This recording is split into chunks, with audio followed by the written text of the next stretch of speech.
Neil Rogers. Where are you, Neil? Between a rock and a hard place, baby.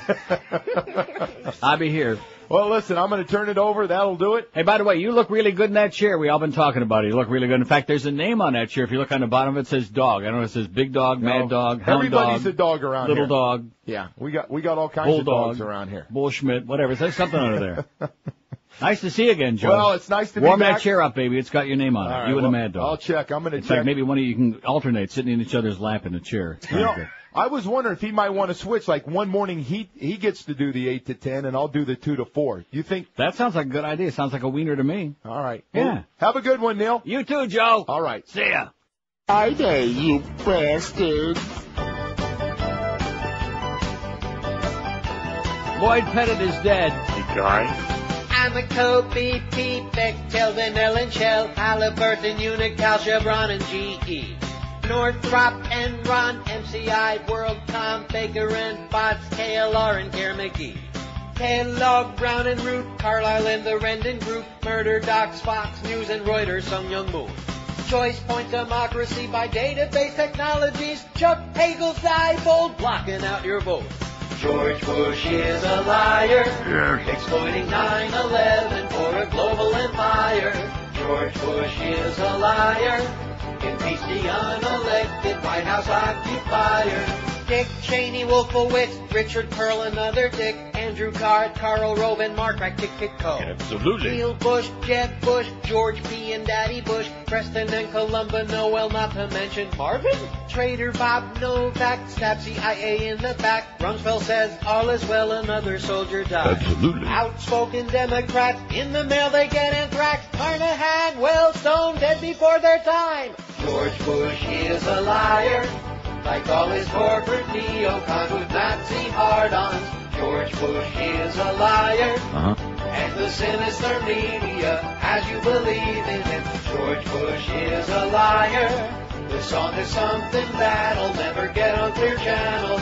George Bush is a liar, a traitor and an idiot and criminal piece of shit. George Bush is a liar, liar, liar, liar, liar, liar, liar, liar. Yeah, look. 10:03 at 560 WQM. Happy Friday to George is here for a cameo appearance today in the other room.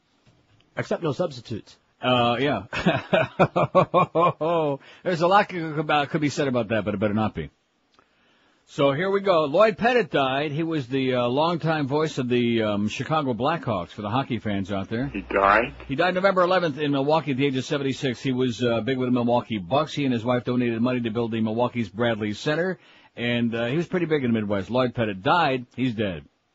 And Irv Cupson had died at 91 a couple of days ago from Cup's column in Chicago. Who? Right. And also Tony Thompson died.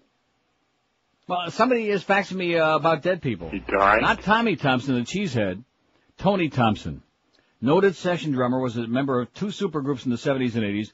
See, I shouldn't have eaten that omelet. I mean, thanks a lot, Troy, for Balance for Life. It was really delicious, a shrimp omelet. I didn't need it. I didn't want it. And now my throat's all like full of crap. You know what I mean?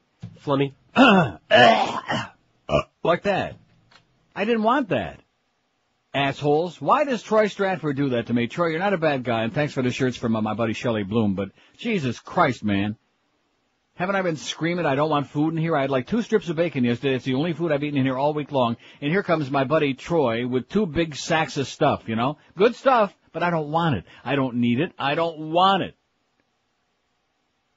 Good stuff, though. There's a nice cookie in there, too. Should I eat that? No, I'm going to go get it. I'm going to get it now. Ah! You're going to die. It'll send my blood sugar way up. Oh, see that? I think it's like an oatmeal cookie or something. Oatmeal and raisin. They're great. Yeah, they're really delicious, and they're full of sugar. And they'll send my blood. See, if you're on a Balance for Life, you wouldn't select this if you're diabetic like me, because you know it's going to send your blood sugar way up. Made with honey. Don't do it. Man, oh man. You'll be sick by noon. Good. Then I can go home early. Sounds good to me. Grab my junior, honey. Yeah, okay. Anyway, what the hell was I doing here? I'm trying to do a goddamn radio show. We're talking about dead people. Tony Thompson, noted session drummer, was a member of 2 supergroups in the 70s and 80s, the disco funk group Chic, who had big hits with Lay Freak, Good Times, and Dance, Dance, Dance. I thought that was the Beach Boys' Dance, Dance, Dance. Different song. And later, superstar rock group Power Station, which included the late Robert Palmer, had top 10 hits with Some Like It Hot and Get It On. Died November 12th in Los Angeles of renal cell cancer at age 47. Renal cell cancer. He died? 47. So thanks a lot for the dead people, whoever faxed that to me. Dying like flies, I'm telling you. Here's the result of yesterday's poll. And I'm driving home from my mother's at lunch yesterday. By the way, Mom's doing just fine. Doing better than most of us. Damn it. Anyway, she's doing okay. Well, good. I knew you'd be very concerned. And I'm driving home. It's about 1:45. And I'm listening to the Mad Dog. And here's a series of callers. And, of course, you know, I mean, everybody's entitled to their opinion. No, it was 1:45. I take that back because it was almost the end of it. How could it have been 1:45? I was going to wonder how. Well, I left here early. Far be it from whatever. It's my blood sugar's already going up from the cookie. I can say it. And the calls, of course. Well, you know, I spent the whole day with Ferrall today, Jim, and he wants to thank you. You're the only one on that station who told it like it was, and you were the one who was nice to him and really a friend, blah, blah, blah, and yada, yada, yada. Well, I want to say right now, as much as I love the Mad Dog, and I really do, we don't always agree on everything, and that's fine. But a lot of you callers out there, it's easy to open up a big mouth when you're on the outside of a situation looking in and you have no idea what's really going on in here. Everybody out there is an expert. And boy, we really liked him. You know something? I liked him. I thought he was a hoot. Yeah, and I always say that. I thought he was a hoot. But the fact of the matter is, he dug his own grave. And not only dig his own grave, but every time somebody tried to like extend a hand to pull him out, he'd like heap more dirt on it and like dig it. He'd be like he had a shovel inside the ground and was digging deeper to try to go to China. Mm-hmm.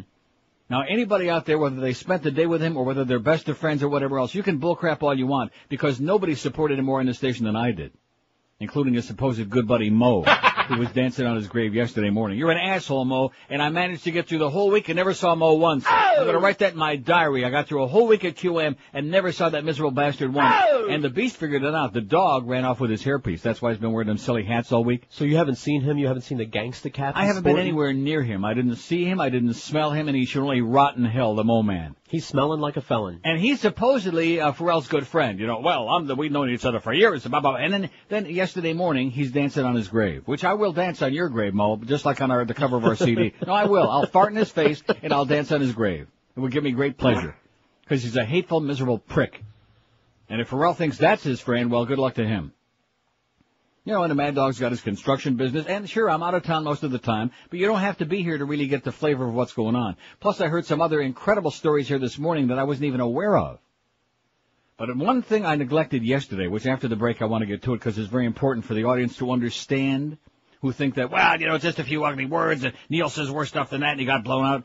Important for the audience to understand, really, some of the stuff that went on. He wasn't going to be fired on Wednesday. He was going to be suspended. And then it is a termination to be made, TBA, to be announced, after like a face-to-face sit-down, after a 24-hour cooling-off period. Can we salvage this one more time for the 500th time, you know? And instead, well, I'll get to that. Save it. Tease it. When in doubt, nanner. Yeah. Oh, man, what a week. I sure know how to pick him, don't I? Yes. Magical. But I'll be gone soon. 10:09 at 560 WQM. Hey, speaking of low carbs. Boy, that cookie. What? You're gonna. Well, why did he do that to me? Evil. Troy Stratford, I hate you like poison, Evil man. poison. You're an asshole. Why did he doesn't need to bring me in his know, food? I know what all away. his food is. How much? I ate enough of his food to sink a battleship. It's Fling great. it across the room. No, I like it. It's good. That is good. They are good. Really good cookies. God, and unfortunately, see, there's the difference. It's good that I'm doing this spot now. Right, made with brown because sugar. this cookie is made with like honey and sugar, and it's loaded with carbs. Brown sugar. The ones you'll find at the lights don't have that. You know, they've got other stuff in there, sugar substitute, and they still taste delicious. But your blood sugar doesn't go skyrocketing, and if you're on the Atkins or other low carb diets, you don't have to worry about a lot of carbs because they're basically almost none. And so many other great products like the Southern Delight chocolate chip cookies. Sounds good to me. Or walnut brownies by Control Carb for all you brownie hounds. There are over 1,000 different low-carb products in stock at Delight, so all you Atkins and low-carb dieters out there, even the ones who are following that Susan Summers, she was peddling sweaters on the shopping channel yesterday. I'm channel surfing, and there she was again, and turtleneck sweaters. She's just a whore is what she is, you know? Yeah, everyone's got to get paid. Jesus, Suzanne, you crazy bitch. Flaxo meal granola, cranberry macrageous, it says, with no maltitol, which means you won't be spending all day on the pot. Judy's low-carb peanut brittle, Blitz-stoked mints, Champion Light drinks are back in 5 delicious flavors. Cup of soups, all you do is add water, pop it in the microwave for a great meal. Control carb brownies, 7 flavors with almost no carbs at all.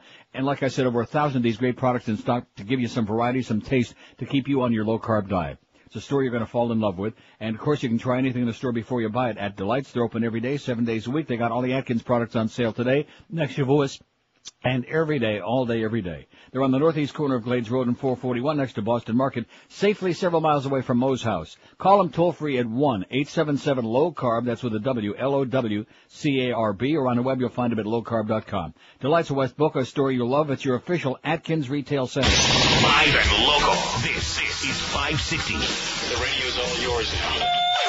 QAM. That's your Crowbonics right here, homeboy.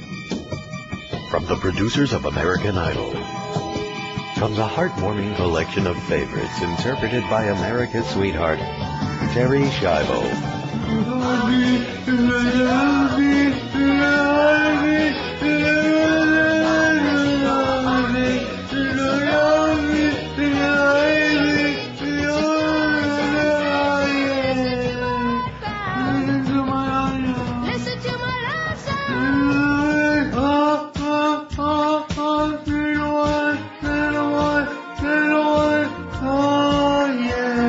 Of course she loves to sing. Look how she's smiling.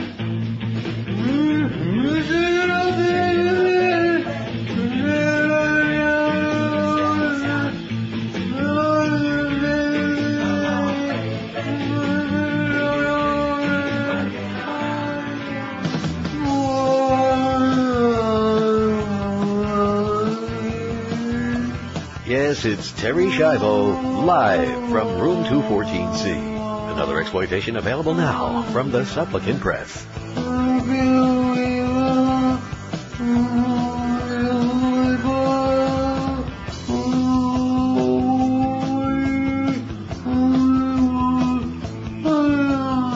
That Terry, she sure can belt them out. Absolutely. 10:15 at 560 WQM. So here's the poll we took yesterday. The second poll, boy, did we have a response on this or what? Huh? But I do want to say it again. I'm hearing these calls on Mandish's show yesterday, driving home from Mommy's about 3:45, and I thought I was going to lose my mind. You know, everybody's entitled to their opinion, but the fact of the matter is all these instant armchair quarterbacks out there who really know what's going on. You don't know squat, okay? All 99% of you have any idea what you're talking about is what you hear from other people on the air. And then I find out some of the stories, which I'm not going to repeat them because I was asked not to repeat them, the stuff going on in here. I mean, that it's a miracle, like I said yesterday, that it lasted that long. It's a miracle. So anybody who thinks that Ferrall got the short end of the stick in this place is dreaming. And again, I like the guy, but he's a hard, what's the word I'm looking for? Nut to crack. He's a hard coconut to crack, man, I'll tell you that. I mean, it's hard to penetrate that skull and get the message through in there, okay? Just ease back for a little while, for a few months, cut the crap, and take the money to the bank, which is what I kept telling him over and over again. Would he do it? No. Would he listen to me? No. He won't listen to anybody, because you don't shut up long enough to listen. You know. And this business, I get faxes from people saying, well, you know, that act with that voice. There's no act and there's no phony voice. That's it. That's exactly. What you see is what you get. A little more profanity off the air. a little more. Not too much. 14, is that possible? 1,460 votes on the poll from yesterday. Who would you like to see replace Ferrall from 8 to 10 on QAM? And wouldn't you know, there's the little dog in there already this morning. It was nice seeing Joe. Joe's a good guy. Yes, he is. Nobody don't like Joe Rose. And like I said, every now and then a little bit of a backstabber. I've always said, I don't know why I say that about him. I guess because it's true. Who'd he stab? I don't know. We'll figure it out. I've forgotten. It's so long now. But it was kind of interesting because I heard him talking about, well, you know, it's like old times again. Here's the Beast and Goldie and Grieper in there. Grieper should have been fired, by the way, again, Clarence. Now, here's the deal. I'll guarantee you that clearance is doing Grieper or the other way around. They're doing it. No, seriously, because the thing that broke the camel's back on Wednesday morning, I said this yesterday, I'll say it again. One of the things that dismayed the middle-level management people here was the fact that what Ferrall said wasn't dumped and it went on the air. Now, you know as well as I do that they've been watching, they've been dumping crap left and right in there. So if the audience thinks, stuff that's on the air, well, that wasn't all that bad. That's the stuff that got on the air. Okay? Right. They've been hitting that dump button like it was a goddamn Pez container. They were going to get another delay so that they could do double dumps. Double dump. Oh, I've had those days. In fact, a couple of days ago. How about 20? How about an hour from now? No. Oh, yeah, that egg omelet and a cookie. Thanks a lot, Troy, you idiot. Jesus Christ. See, this was the last day. Plus, it's because you came back, I think. Yeah, I had nothing to do with it. No, you're the one. You probably told Troy Stratford to do it. Now he brings that other Troy in here. Oh, here's 2 sackfuls of food, Neil. But I'm leaving tomorrow. Oh, no, here's a whole bunch of food. Last chance to kill him. Yeah, you assholes. Who would you like to see replace Ferrall 8 to 10 a.m. on QAM? 1,460 votes, plus we had 560. We did over 2,000 votes on the 2 polls about the Ferrall situation. And we got another one for today and over the weekend, which is a little more specific about the situation. Well, no, let them be experts since they all know what's going on. 1,460. Rick and Suds, 457. Nobody even came close to Rick and Suds. Of course, like I keep telling you, it ain't going to happen. Damn it! No, they're not going to be on because it requires some money. Plus, guess what? You know what they don't do? Sport. Right, that's it. They don't do a sports show, Rick and Suds. So how the hell can we have them here on a radio station that's obsessed, that's sick with this crap that we're always talking about? Sports! Right. Rick and Suds, 457. I mean, just a gigantic number. Don't care, I won't listen anyway, 303. That's 20.7%. Those are the people who got some other morning show they like. They're busy doing something else in the morning, whatever it is. Jeff DeForest, a shocker, 199. And you remember last time we did a poll similar, he did very well also, and I thought it was like a setup deal, but it wasn't. They like him. They like Defoe. Now, why do you, why do you say it that way like you can't figure out why? That's what I'm reading. No, I think you're right. No, I like Defoe. I like him a lot, but I don't think compared to, say, to like the little and big dogs, to the dog guys, that he's like even in the same category. I mean, with all due respect, Defoe, I wish you nothing but the best. If they brought you in here on Monday, I'd say, hey, all right, there's Defoe. Damn straight. Let's go to the Indians, something like that. Goldie could bond like old times? Oh, yeah. Goldie. Hey, listen, I saw Goldie in the hole this morning. I was going in there to take a leak. In fact, he went right in there with me, which was kind of surprising. You're not my type, Goldie. Stay away. He does stand far from the urinal, though. Yeah, he did. We were like against the wall. And he was giving me a bit. I can't repeat on the air because I promised I wasn't going to repeat. Everybody I talked to in here, don't say that. Okay. No, but he did say something, and I can't remember what the hell it was. Water sure is cold. Yeah, he said. No, I had a line there, and then you distracted me. Something they told me that I could actually repeat. Now I forgot it because all the other stuff I can't repeat. Well, forget about him. Jeff DeForest, 199. Just forget I said Geldy, okay? Joe Rose, 158. Jim Mandich, the Mad Dog, 112. All right. Which I would have thought he would have done better than that, but I guess a lot of people like him right where he is there in 2 to 4. That's a good spot. The Big O, 58. That omelet's already working its way back to you, that was unacceptable. I'm sick and tired of coming in here and having it in the middle of the show to run and take a big, gigantic egg omelet crap. I don't want that, Yeah. That's going to be a lot worse than that, believe me. Mo and Geldy together again, 6 to 10 a.m., 29. Only 29 out of almost 1,500 votes. 29, 1.9% want them to do the whole 4 hours together. Kimba Bocamper, who filled in admirably, weekly yesterday morning. Good guy, but boring. 28. And Joe Zagacki, wait till you see this. Wow. Joe Zagacki sucks, okay? 10. Ooh. Yeah. 10. 0.6%. 10. Out of almost 1,500 votes. Not too good, Joe. They think you're really coma-inducing in your penis face, but nevertheless. And they're right on both counts, but he's a great guy. Right? He's a great guy. He is, well, not great. He's a good guy. An excellent guy. Like I said, he's okay. He never stole a freight train. Plus, he did some nice things for charity there, and damn near got killed doing it during Hurricane Andrew. Why do people laugh about that? See, that's the one thing. I'm not going to start knocking Ferrall because, he's not here. He got canned. He ain't coming back. And he's going to be somewhere else soon, I guess. I don't know. But it did bother me. Well, there were several things that bothered me, but the one that really bothered me was that bit like when Dan Snyder got killed in that crash. And, with, Danny Heatley with and the guy did the Atlanta Thrashers games for a season. And it was always hysterical. You know, it was always great that somebody died. See, I don't, you know, there's some people, if they died, I don't want to mention any names, but, huh? No, I didn't say that. I did. Some people, if they croaked, it would be very amusing. Absolutely. But generally speaking, I don't find that funny, but he always, I hope he would die. You know, I had a little problem with that. Now, this call that you got here from Montclair, New Jersey, who could that be? Hello? Good morning. Yes, sir. Lloyd Pettit and Dan Keller were two of the greatest hockey announcers. Are you on a speakerphone? I'm sorry? Why are you on a speakerphone? Is this better? Well, if you get within a couple of feet of the phone and just not scream so loud, would be great. My bad.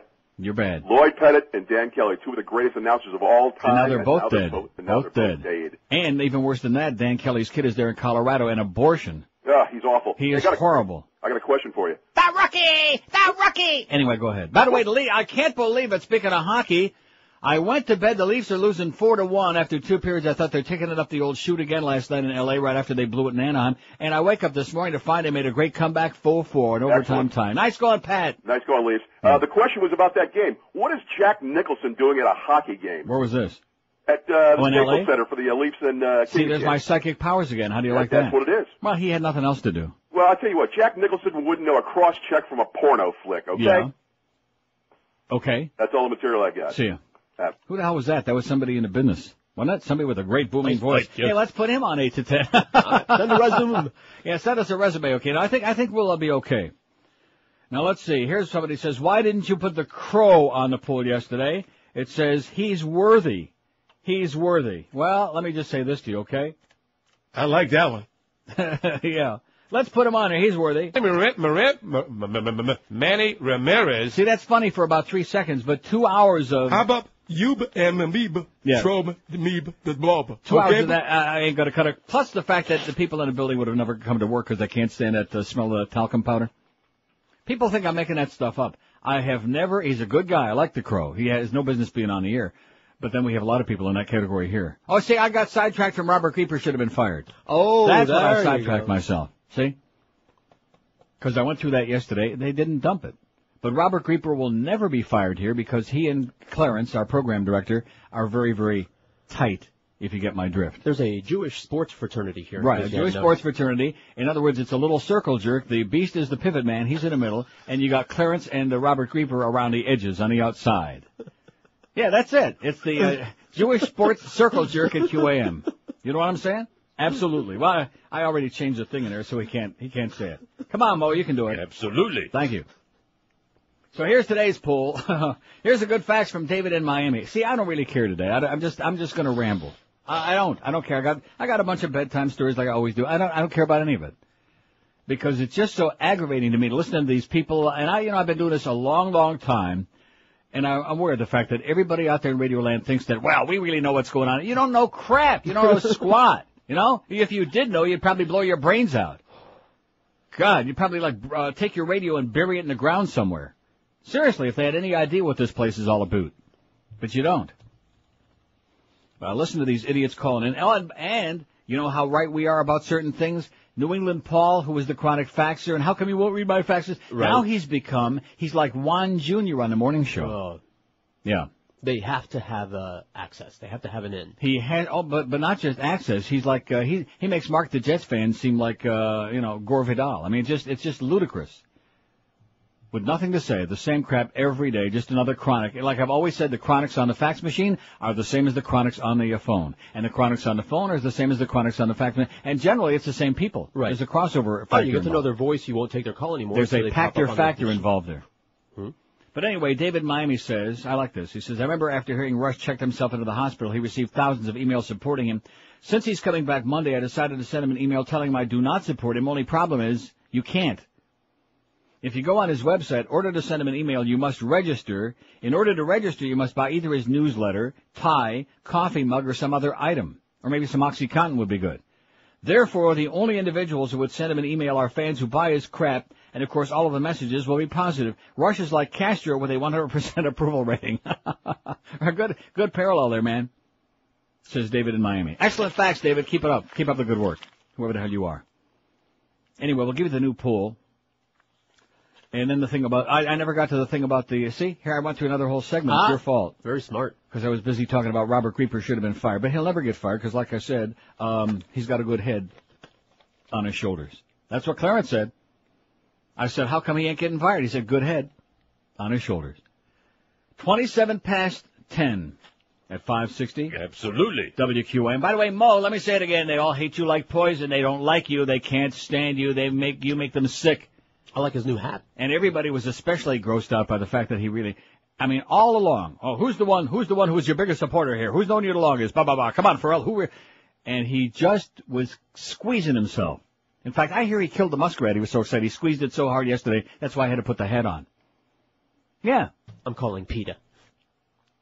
Bulger?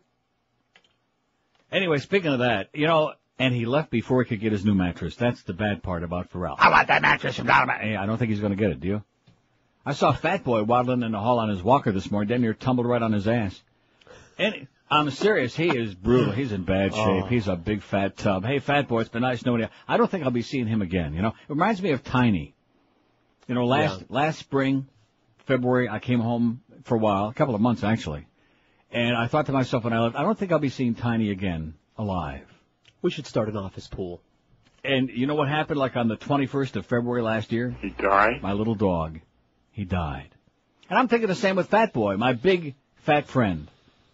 I do not think I'll be seeing him alive. Hiya, Pally! But unlike Tiny, who's probably his ashes are in a little canister, Fat Boy, they'll be in a piano case. Just the ashes. Just the ashes. Anyway, Dollar Mattress is where it's at. If you want to get some good ash, this is the place to do it on a great mattress from Dollar Mattress. Believe me, they beat everybody else hands down your pants. No phony promises, no bait and switch, just discount prices every day on the best brand names in the world, including now Stearns and Banana Foster. When you call 1-800-MATTRESS, you get service like you never heard of in your life. You pick the day and time for delivery, any 2-hour window, 7 days a week, 8 in the morning till 10 at night. If it's convenient between 11 in the morning and 1 in the afternoon, 2 and 4, 3 and 5, whatever, they'll be there on time, and you'll be having a big smile on your puss.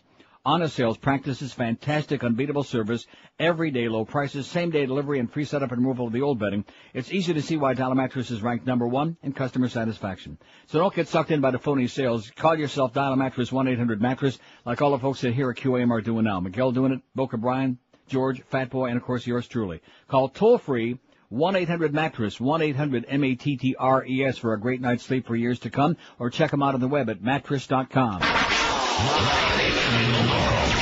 We're Sports Radio 560 QAM.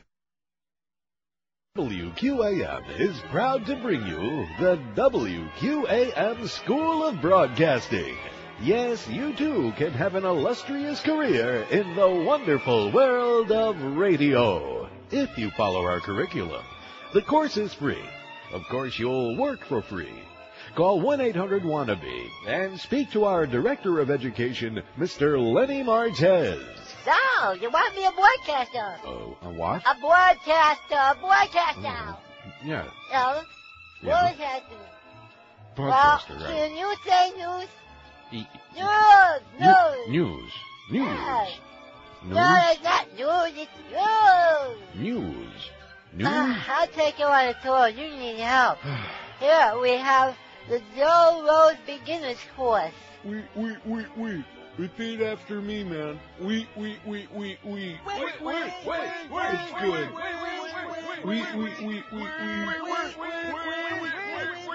And over here, we have the effect of the Riverway Road. Wait, know what you need. Wait, give us a call. All you gotta do is call us right now. Repeat after me.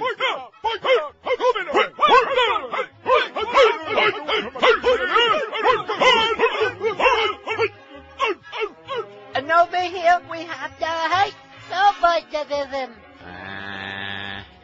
And open your books to page 14.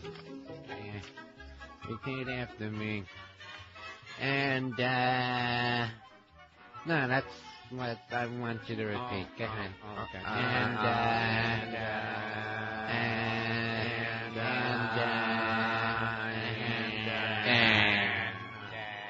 And over in this room is Goldie 101. Yes, it's the wonderful world of radio. Radio, where you can hear your own voice. Let the WQAM School of Broadcasting provide you with the essential tools you'll need to make your wet radio dreams come true. I mean, one come true. Yeah, true. 10:34, this is Twoo at the 560 WQM. Now, what's that schedule look like today? We just have a bunch of blanks in there. No, it says Mad Dog at 2, the Humper at 4. Hey, thanks again to Mad Dog and Hank for their nice, generous contributions yesterday. $500 apiece to Abandoned Pet Rescue. Thank you, guys. And by the way, Hank, lose an ounce, will you? First time I've seen Hank in months, you know? And, I don't know. He just said to me he's given up on the weight. He was big. Oh, that's sad. He was big. And I love Hank. Hank's great, but he just, maybe skip like lunch. See what I'm saying? That's the start. I know. I understand what he's saying. I just got through eating a bunch of crap. Who the hell am I to talk? I didn't even want it. It was the furthest thing from my mind. There's all that stuff from Howie sitting on there. Did I look at it? No. Was I going to eat it? No. Did I touch it? No. No. And the food either? No. And all of a sudden, Troy Stratford, that's another reason I cannot be here. They just want to whore me. They just want to use me and abuse me. And they just, just stick a goddamn pump into my ass and keep stuffing food in there, you know? 45 votes on our new poll that just went up on there. This is a chance because it'll be up there all weekend to vent once and for all. And then Monday we kind of wipe the slate clean and we'll start out with whatever. I think it's going to be pretty good though. I think we got the little dog and the big dog and the big dog and little dog. I think you're going to have some dogs in there, right? All dogs all day. Who let the dogs in? Dog radio. Anyway, what's your take on the firing of Scott Ferrall, which is not like either one of the polls we did yesterday? Oh, and did I read the result of the other one? Not enough. I don't think you did. Oh, yeah, I did. No, but I forgot to mention that Joe and Mark, I love Joe Costello, but every time that he influences me to put them on the poll, and then they whip their audience up overnight and the number goose, they almost caught the Mad Dog. Now, as much as we like those guys, is there any comparison whatsoever? No. Oh, see, you're not saying a word. Because I love Joe. Yeah, okay. He's so good. Okay. Oh, he's one of your customers. Anyway, what's your take on the firing of Scott Ferrall? I hated him anyway. Greg Reed's an asshole. Well, see, that kind of is a given. I don't care. Never listen to him. Neil is much more vulgar. Is that one on there? Wait a minute. I think Eric maybe have left one out. Oh no, it's on there, but don't have any votes. His voice nearly killed me. No great loss. The radio business blows, which of course absolutely we know that. And he had it coming. He was over the top. Those are the 3, 6, 8. Who do we appreciate? Great choices on our poll today as we try to bring it back to some perspective. And let me just say this, so I don't forget to finish that story. Is that Wednesday morning, evidently, was kind of like the straw that broke the camel's back and some of the crap that he said on the air, even after he had said he wasn't going to be doing and talking about that stuff.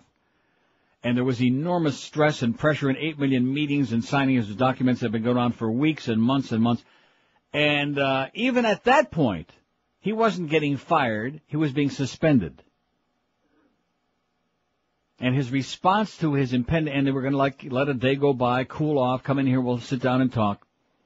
But instead of that, on the phone, first he abused our program director, Clarence, which is easy to do, but just abused the crap out of him. And then our operations manager, Muff, and the best part of the deal is that both of these two guys were guys who had been going to bat for him and keeping him his job for weeks and weeks and weeks. This is what really frosted their ass.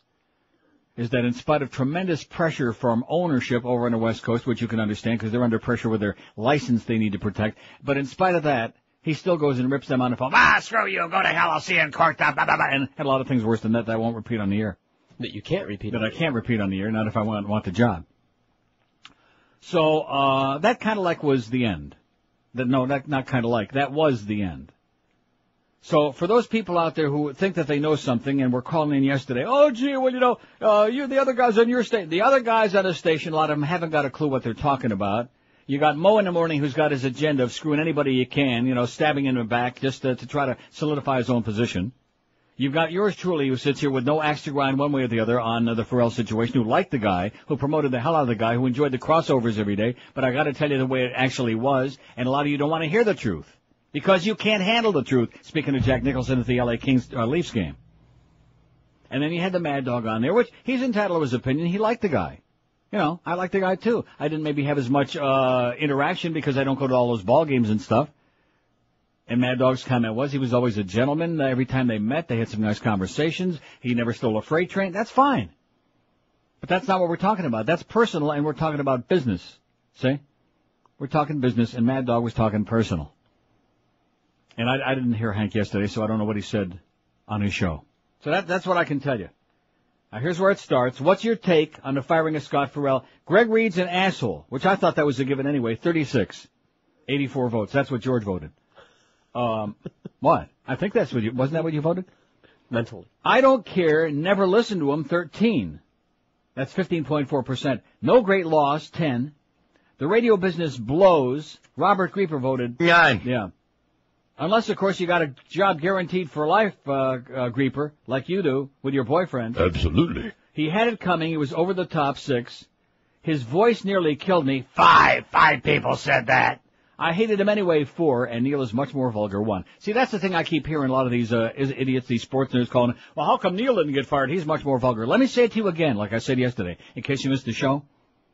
A year ago, for anybody who, first of all, even backing up before then, if anybody knows about Jack Thompson and about what he can do to your career, to your life, to your whatever kind of brain you used to have in your head, I know. Nobody in the world knows better than I know.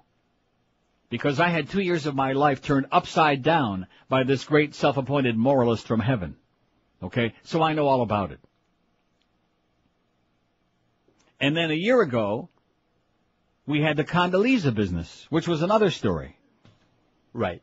The 2 comedy bits we were playing, the Boca Brian bits, which we had played over and over again, but some outside right-wing agitators decided to start up with us. The Fox News people picked it up, and we were getting all kinds of threats here at the radio station. We're going to do this, we're going to do that. And so, needless to say, I was under enormous pressure at that time, and it was made very clear to me that we aren't going to play those things no mo.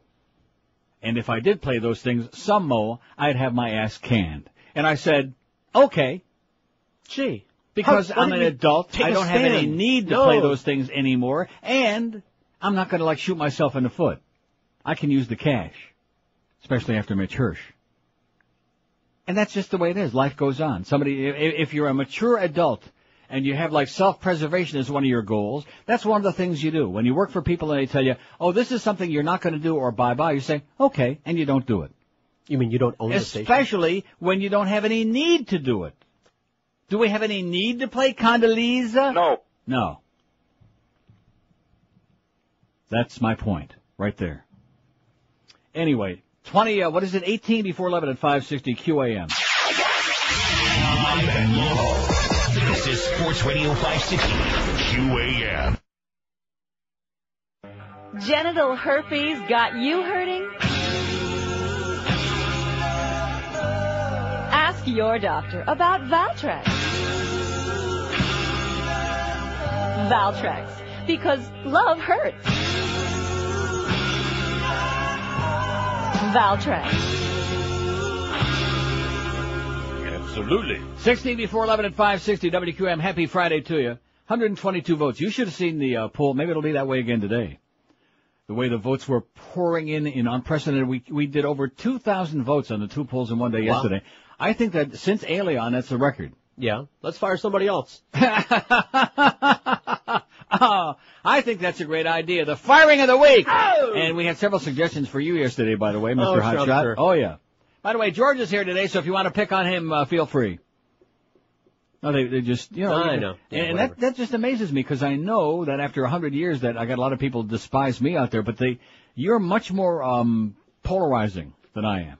Yeah. Why is that? I don't know. I mean, you're so I'm bland. not you. You're so bland. No, don't be putting it off on me. A lot of people like you, but the ones who dislike you, it seems like would like poison. I mean, just hate you with such a vitriol. They must be professional Jews. Maybe it's the spick factor. That could be it. Bigots.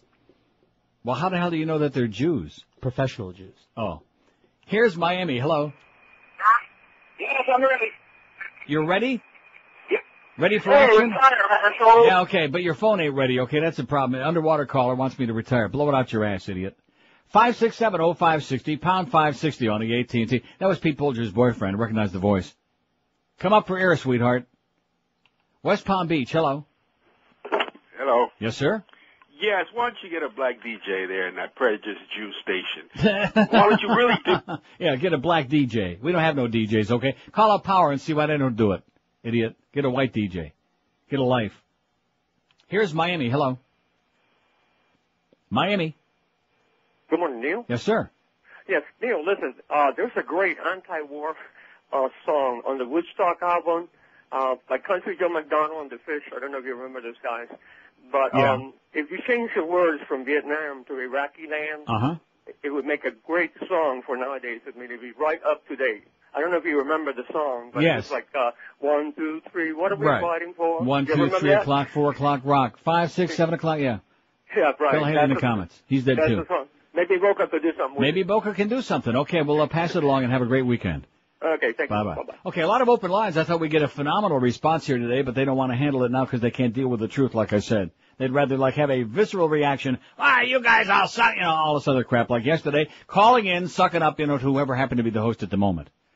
And as much as I love the Mad Dog, it's just, and you're the only one, Jim, who really is telling it like it is, and you're the only one. Oh, man, I'm so tired of that crap. At least on this show, I mean, I'm not saying they don't get a little bit of, hysteria and hate, because that's the nature of the market. At least on this show, we get some hostile people, even to retire, and that's a breath of fresh air, really. George sucks, whatever. As opposed to, you were so right, and all this other bull crap. That's so boring, ponderous. And that's because, like I've told you for years, most of the people that call radio talk shows are desperate, desperate people who just hope that somebody can validate their existence on the planet. Like the ones who call and say, well, don't you agree with me that, whatever, fill in the blank. Don't you agree that I'm an asshole? Yeah, as a matter of fact, now that you mention it. Here's a call from Boca. Hello. It's a perfect lead-in for me. Neil. Are you an asshole? No, my wife and I love your show. I'm a practicing psychiatrist. I happen to be off today, and I can't tell you how valuable it was to let Ferrall go. Very dangerous to any of the teenagers listening. Listen, my wife has been. Well, what do you mean by that? Well, just the decadence. It's one thing to have decadence. It's another thing to have decadence that I think damages the psyche when people are listening. Damages the psyche of the listeners? Aren't you getting a little bit over the top? Well, that's my view. Is this the professional shrink who calls us? Yes. Okay. Yeah, that went through my mind before you even said that, because as soon as he said, I'm a psychiatrist, Go practice your go shrink it, okay? In fact, from what I'm hearing, it already shrunk. 5670560, pound 5. Yeah, he's got one of them like them jeans, pre-shrunk.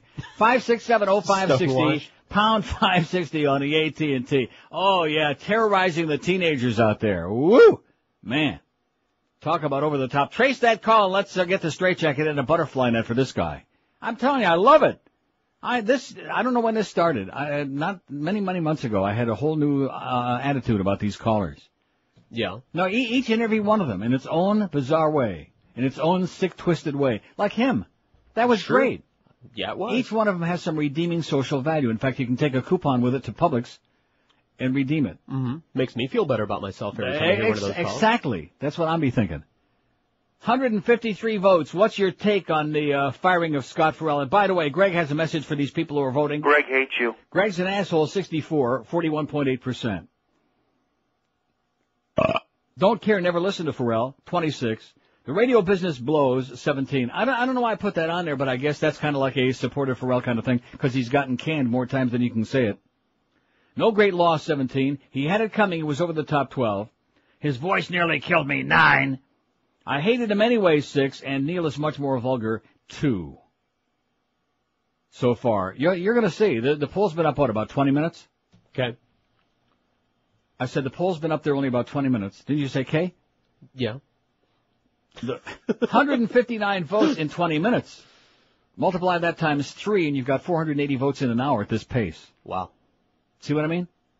So I think you're onto something. The firing of the week, Clarence. Oh, by the way, Robert Creeper's next. 5670560 pound. What? That'll never happen. Not as long as Clarence is the program director. What if Clarence gets canned first? Now maybe you're onto something. But he does such a good job of getting me my check, not only on time, but ahead of time. How's your bonus coming, by the way? Yeah, I was just already got mine. That. Got mine, George. Sure could use that for Christmas. Got mine. Here's Fort Lauderdale. Hello. Hey, Neil. Yes, sir. His voice was really raspy, annoying. Yeah. It was like a bad record. Yeah, like fingernails on a blackboard, that kind of thing. Yeah. Listen, I got a question for you. Go ahead. Up in Toronto, there's Ron Waple. He's a harness driver. Right. He's still driving up there? Yeah, not as much as he used to, but he's still. His son Randy is a champion, man. He's great. Who? Randy Waples, his son. Oh, okay. Him and Chris Christopherou are the leading drivers in the Toronto circuit. But Ron still drives some trotters now and then. He's still around. Now, do they still come down and race at Pompano? I don't think Ron comes down here anymore. No. All right, because I lived in Freehold for a while, and actually my dad used to race horses at Freehold and Right. at the Meadowlands, and I was just... well, let me ask you this. Did you ever see an honest race at Freehold? An honest one? Yeah, well, think about it. 5670560, pound 5... Just a joke. It's just a joke, Jackie Lee. 5670560, pound 560 on the AT&T. Let's start some harness racing talk. No. Eric Goodell. How you doing, Eric? You're okay in my book, in spite of what Dick Feinberg says. Hey, I noticed Dick Feinberg got mentioned in Mike Mayo's column 2 days ago. Or was it yesterday? I think yesterday morning. About the poker room and about the gambling. It's just a Yahoo state, Dick, okay? I forgot to tell you that the other night. Oh, and let me tell you about my night at Fat Rich at the track the other night. Off Okay. here. Oh. 5670560, pound 560 on the AT&T and Verizon wireless line. In fact, it gave new meaning to that old expression. Do you know which expression I'm talking about? You know, Fat Rich reminds me of my mother. That one. Good to see you, Rich. Keep losing that weight. Here's Lake Worth. Hello. Hello, Neil. Yes, sir. It's Veggie from Lake Worth. Oh, no. I'm still listening, Neil. I'll be damned. Where the hell have you been? I've been under the rock and it finally came out. This is Veggie who used to be Veggie from Boca, who's now a Veggie from Lake Worth because he's getting a lot older. Yeah, getting older, moving north, you know how that happens. Right. Soon I'll be in Canada. I sure hope not. Have a good one, Neil. Okay, Veggie, nice hearing from you. And I can see you got your usual great material. See, there's a guy. It's Veggie from Lake Worth. Did he have anything to say? No. Just call to say hello. Just call it kind of like, hey, Jer, it's Chubby checking in. That's what we're going to start doing. We're going to have check-ins, okay? And believe you me, the way this place is going lately, we ought to start with check-ins. 80 people say Greg Reed's an asshole. Absolutely correct, sir. Shame on you, Greg. And I'll say it again because I told it like it was yesterday in spite of all the bullcrap that I was hearing on the other show. Greg made the problem. He created it. By busting up the first team. I've said to him 100 times, if it's not broke, don't fix it. Don't mess with success. Everything's going great. He messed with it, and for 2 years now, he's still been trying to undo the mess he made. It's like if your dog had a big wild diarrhea on the floor and it took you 2 years, 20 visits by Dry Concepts and all the other cleaning equipment in the world to try to clean it up. And that's what he's doing. Try to put the pieces together with the big egg that he cracked like Hunky Punky. Hunky Punky. And not only that, but what did I say when they brought Ferrall in here? At a time we had just not that long ago gone through all the Condoleezza business and all the threats to the license and all this bent out of shape hysteria. And oh my God. And then he brings a guy in here, and some callers made this point, and I agree with it. It's very much like ESPN and Rush Limbaugh. When they brought him in, they knew he's a racist piece of tub right-wing crap, so why should it surprise him he made that outrageous comment about Donovan McNabb? They brought him in, they knew what they were going to get, and oh, gee, you know. And the same thing here. What did they think they were going to get with Ferrall? Was he going to change? Was Zach going to clean up? Of course not. It's like if you go out and bring a wild animal in the house, say, oh, gee, he's crapping all over the house and I just can't get him to calm down. I can't imagine why. In fact, I think there's a great similarity there. I think it describes the situation. Yeah, I think you got a good point there, Neil. Yeah, I got a good point. Here's Miami. Hello. Miami. Neil. Yes, sir. Listen, on that survey, there's some of us that actually like that guy. What do you mean? Well, I mean, I drive around, You're talking about Ferrall? Right, yeah. Well, that's why we've got, it's leading with the Greg Reed's an asshole. Maybe you didn't understand, Greg Reed's the general manager. So that's the one, yeah, well, no, I know who he is and everything. It's just that I thought maybe there should have been one on there, something like, well, we actually like the guy. No, well, that's why we said that. And also the radio business blows. There are two very obvious categories that are event. Now maybe I didn't word them well. Oh, I think they did because they get a lot of votes, but that's what those are for. Oh, okay, because, I listen to you and I listen to him, and he has me laughing so hard. So hey, listen, I'm going to tell you, I said this yesterday, I'll say it again. I enjoyed following him. We had a great crossover. We had a good time here together. I didn't have any problem with him. But the fact is, he's his own worst enemy. Listen, it can't just be a coincidence that he keeps getting canned everywhere he goes. You think it's just a coincidence? No. In fact, when I would listen to him before they toned him down some, right, I used to wonder how long he's going to last. Right, exactly. And the problem is, like with a lot of other people, he would tone it down for a couple of days, and then all of a sudden, when you least expect it, boom, there you go again. He would blow up again. And that's sad, because I wish we could have kept it going. I was having a good time, and I think a lot of other people here were too. Yeah, it was a good time, and right. I'm going to miss him. Well, we'll see what happens, man. Yeah, I guess so. It's a horseball business. Have a great day. Thanks for taking my call. Thank you. Thanks for making your call. 567-0560, pound 560. It is. It's a horrible business. I've been telling you people that for a long time. But Scott, and I'm positive you're listening now, unless he's consorting on some other station or plotting or planning, and I don't even know why I'm going to say it, because I tried telling him that right in here when he'd come in here during his breaks. All this week, Monday, Tuesday, and Wednesday morning, I tried telling him that. I tried telling him that from Toronto when he'd come in here in the morning in the early hours on his breaks, when we'd converse, when we would verbal intercourse back and forth. I told him that on the air 1,000,000 times. If I told him once on the air, I told him... About 30, man. Just take the money to the bank, do whatever they tell you, and have a good time, that's all. Tone it down. If that's what they want, tone it down. Saying a few extra words on here isn't... I mean, it's like proving a point. It's like being a hard ass. Being a hard ass. You're not going to tell me what to say, and screw you, Duff, and stick it up your butt. Yep. You know, what is that? Not to mention the stuff that evidently was going on off the air, which also some of those people who were calling the Mad Dog yesterday weren't privy to, and neither was I until this morning. So like I said, it's very easy to be an armchair quarterback, just like the experts on there on these ball games they call in this station round the clock, 20 hours a day. But in this particular case, there may have been a little bit more there than meets the old eye. Live and local. We're Sports Radio 560 QAM. Friday, you bastards. Thank you. Sure. Thank you very much. Sure. I did it. I terminated Clay Davis. I am the Covenanter. Thank you. It's time to say hasta la vista to California's problems. First of all, I'd like to thank my worthy opponents. Ariana Huffington. Thank you. Thank you for making my silly accent sound normal compared to your silly accent. Cruz Bustamante. There's a place for you in my administration. I need someone to mow the lawn at the governor's mansion. And Carrie Coleman, there's a position for you in my cabinet. Get my medicine cabinet. You're so tiny. I stuff you in there. Get it? Thank you.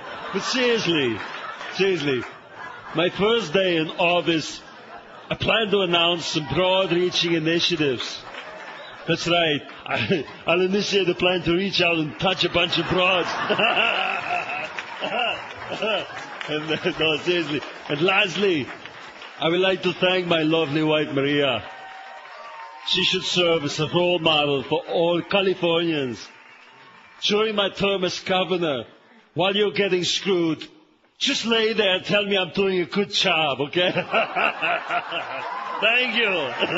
Thank you very much. I'll be back. Thank you. 1102 at 560 WQM. I added another, I just faxed it to Eric, another category for the poll, because the guy that called, the truck driving guy, he's right. I never thought about that, because I thought that I had a couple, but they don't always understand it. It's too indirect. So I added, I'm pissed, I love Ferrall. Okay? All right. That's pretty direct. I'm pissed, I loved Ferrall. Okay, you got it. All right, we'll add that on there.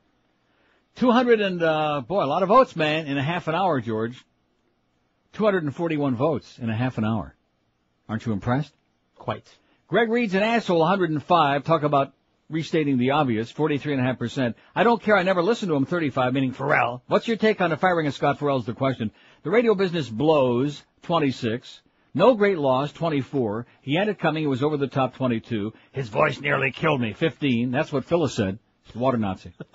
What? No, nothing. Was my mic on? I hated him anyway, 9. Neil is much more vulgar, 4. And we just put, I'm pissed, I love Ferrall, and it's got 1 vote already. To try to be a little more direct.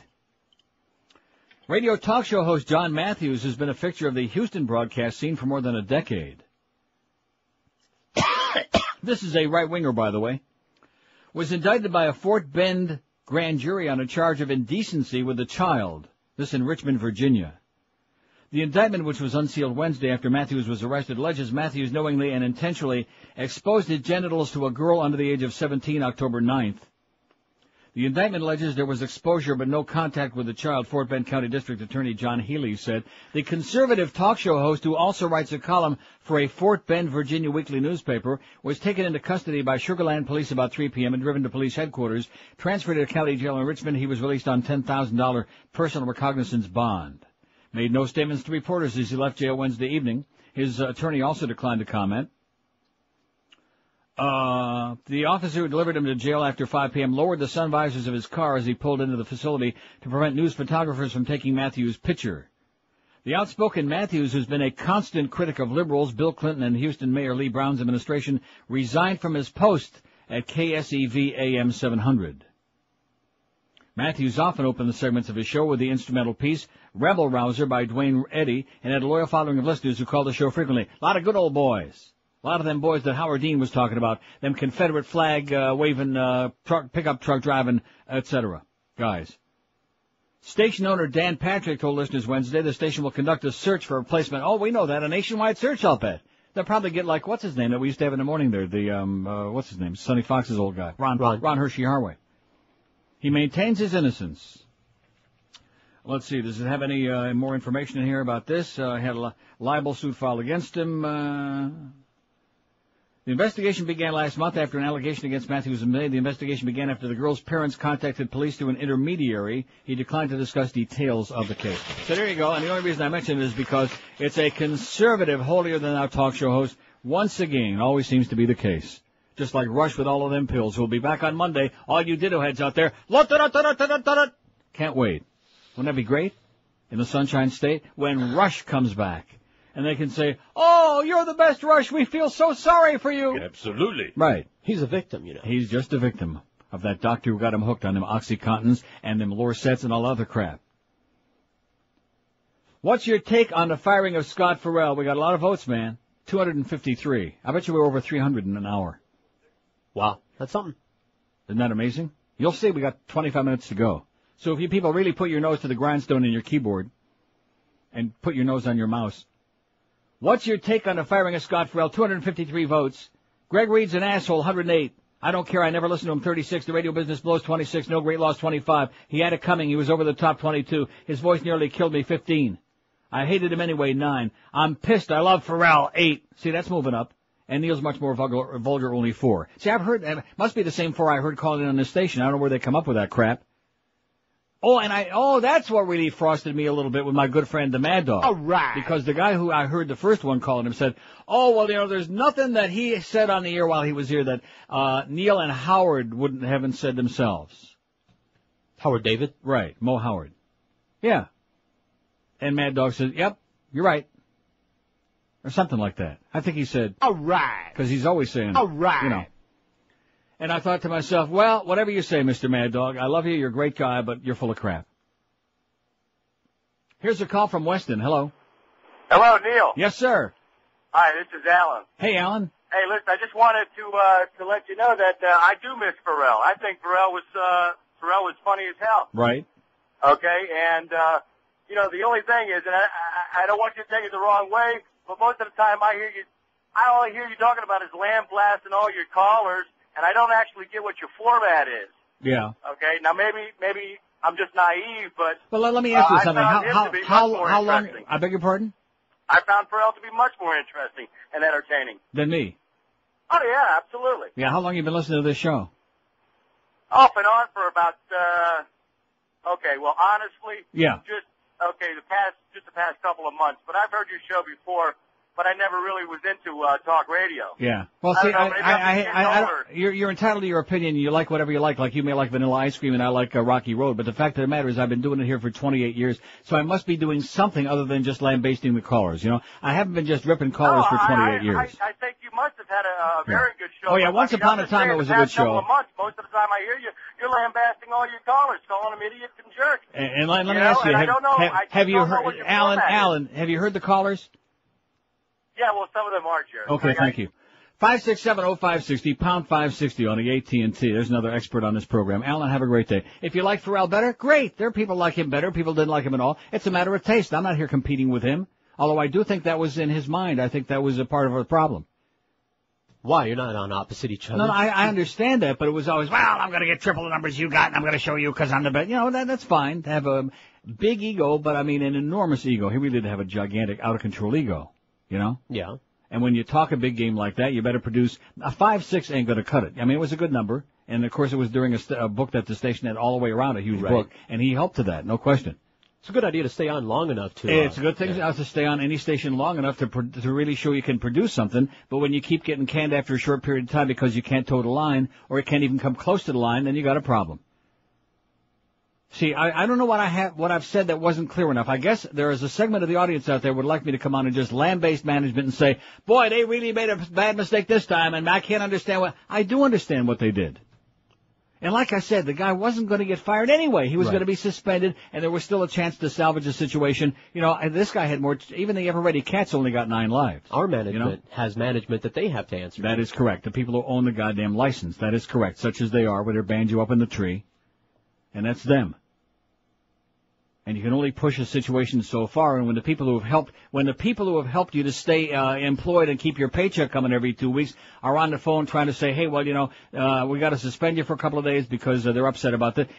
But we'll sit down and we'll make you stick it up your ass. And I can't repeat all of the language and all of the comments and the characterizations, but it was not a pretty sight or sound. And that's it. And so I can sit here and tell it very directly and accurately, at least from where I'm sitting. And there's a segment out there it's not going to penetrate. It's like the Rush thing. It's the same thing. And believe me, I'm not comparing Ferrall to Rush, but I'm just saying it's the same kind of mentality. We like so and so, and therefore, no matter what you tell us, it isn't going to make any difference because we all got screwed. Yeah. 5670560, pound 560 on the AT&T. And I do want to say this: something good happened while you were away. Oh, thank God. Because I came back and I said, hey, for help, we must go to Boris Yeltsin. Right on. And so we got Fix It in here. We fixed line 1 is working now, which you'll notice. See that. There ain't nobody on it right now. Or maybe there is somebody on it. Hello? I thought we fixed line 1. Or maybe it's not. Maybe they just made it dot. No, we've been using it all week. Sure you have. Hello? Maybe you think you have. Line 1. No, we have been using it all week. I think you're the line. Oh, it just died again. You see? And you want to know why? Because you're here. Because George is here. How do you like that? It's been working all week. He fixed it on Monday. And he also fixed the office phone, too. Yeah, for how long? About a minute. It's 11 past 10 at 560. Oh, I didn't tell you about Fat Rich yet. We had a great time at Pompano. No, we didn't. We had a terrible time. Not that it wasn't exciting there, because it always is. But it was just, hey, Wally Ross Jr., what got into you, sweetheart? Wally Ross Jr. had 3 winners, including 2 gigantic long shots the other night at Pompano Park. The 40th anniversary season of Great Harness Racing is underway at Pompano Park right now. They're racing tonight and 4 nights a week. Monday, Wednesday, Friday, and Saturday. First post time 7:05 for top-class nighttime harness racing and high-stakes poker, too. The poker room is open noon to midnight every live racing day, Monday, Wednesday, Friday, and Saturday. And Pompano Park is also open every afternoon, evening, 7 days and nights a week for the best in simulcasting. You got your harness, thoroughbred highlight action from all across North America that you can watch and plunge your guts on. The dining room in the top of the park. Oh, by the way, let me tell you about a dessert. Oops. Well, they have a great new, oh, seriously. Cheesecake, wontons with strawberry sauce. When you go to Pompano Park in the dining room and you have that, you will think that you die. And they heat it up. That sounds like heated wontons. Good. Woo, what a combination. The food at the top of the park on the 6th floor is great. Don't forget, general parking and admission always free at Pompano Park, especially when you park way out in no man's land because you're waiting for Fat Rich to show up with your pass, which he didn't. New this season is a 20% increase in purses, a nightly giveaway of a $400 betting voucher, and a revamped free Power Player Rewards program that gives you points either for betting the horses or playing poker that you can redeem for special gifts and betting vouchers. Every Wednesday at Pompano Park is Dollar Night, dollar draft beers, hot dogs, sodas, and lots more. Pompano Park, go there tonight, post time 7:05, and plunge your guts out. For the new racing schedule, call 954-972-2000 or on the web, pompanopark.com. Pompano Park, a block south of Atlantic Boulevard on Power Line Road. Live and local. This is Sports Radio 560. QAM.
7:16 at 5:60. Here's a fax from Frank in Melbourne who says, just finished blinded by the right. Unbelievable the extent the religious right conservative idiots want to negate the election of Bill Clinton. Now the same bunch is rabidly defending W. Thanks for putting the book on your site. I wouldn't have bothered to read it otherwise. And by the way, Miss Fudge, David Brock had the balls to come out of the closet and finally admit and fess up. When are you doing it? Going to do it? No. Phony. Screamer. I think the wheels are starting to come off the Iraq occupation, says Frank. The CIA just leaked the memo about the Iraqis starting to conclude that we can be driven out by a guerrilla war. I think this shows the CIA is turning on the Bush administration for outing Plame and Cheney's browbeating the analyst about the WMD intelligence. It's weird to think that the CIA may be trying to help rid the country of this regime, but I'll accept help from any source, he says. The media seems to be finding some backbone. Last night, Ted Koppel went after Cheney, even posed the question, is Cheney a strong VP and Bush just a figurehead? How do you like that? Absolutely. Thank you, Frank in Melbourne. There's a little bit of hope. And like you said, if the Democrats would find some backbone. Well, they're busy filibustering right now in the Senate. That's good. That's some backbone. Hambone. Keep all them right-wing judges out of there. And we did it. Not only did we do it by 11:30, we did it way before 11:30, which you can't even believe it. Can't believe your eyes. 310 votes, and it's only 11:17. What's your take on the firing of Scott Ferrall? Greg Reed's an asshole, 116. I don't care. Never listen to him, 43. No great loss, 31. The radio business blows, 30. I'm pissed. I love Ferrall, 29. He had it coming. He was over the top, 27. His voice nearly killed me, 17. I hated him anyway, 12. And Neil is much more vulgar, 5. Although Scott was much more entertaining. Well, that's what that other guy said, who said I'm just bitching about the callers. He didn't get your show. He didn't understand it. But he has been listening for a while, and he did hear it once in the past, on and off. He listens every single day. 567-0560, pound 560 on the AT&T and Verizon line. Plantation, hello. Bush in 2004. Yeah, okay, Bush in 2004. All right, good for you, Pally. See you on the back of the truck. Here's a call from North Miami Beach. Hello. Hey, how you doing? Okay. I'm new to Florida, and well, don't unpack, man. Don't do it. Ever since I got here, yeah. Ever since I got here, I've been listening to you guys, and Ferrall tells me what's up every night, and I've been going to the Panthers games, Scarlets, see LeBron James the other night, and I've been listening to you guys today, and you guys don't even say what's up or where to go in this town. So, is there another station I can listen to and get, what's happening? Yeah, 1850, they'll tell you where to go. In fact, if you wait long enough, I'll tell you where to go. He would tell them what's up and where to go in this town. Are you ready for that? Hey, pal. Go to hell. Yeah. Say it again. Go to hell. 567-0560, pound 560. Thank you for serving it up so nicely, sir. Fastball right down the middle. 567. Now, did you fart in there or what? No, not me. Well, something. I didn't do the egg farts in here yet, but I will. Trust me. Maybe they're gassing you. Do we have a match? Your breath in a buffalo's fart? So I can light my incest in here? Here's a fax from Henry who says, I'm not sure if you've seen this already or not, but it's an article that was sent to me from the November 5th edition of the Business Week Online. It discusses Bush's post-war blunders despite the Harvard MBA degree. Hope you enjoyed it if you haven't seen it. Oh, it's a whole article. Thank you, Henry. P.S. He says, don't retire. What? Oh, yeah, light that thing, will you please? Light it. And it's several pages. Oh, how many more pages? Oh, that's the end of it. Thank you. Thank you, Henry. Have a nice life. 567-0560. This is your chance to really tell it like it is. And look at that phone, man. Pretty weak. Pretty weak. Your chance to really let it all hang out. We're going to sit here and listen right till 2 o'clock. Unless you just want to call and do the old suck-ass routine. Oh, see, there he goes again, ripping the callers. Here's Deerfield. Hello.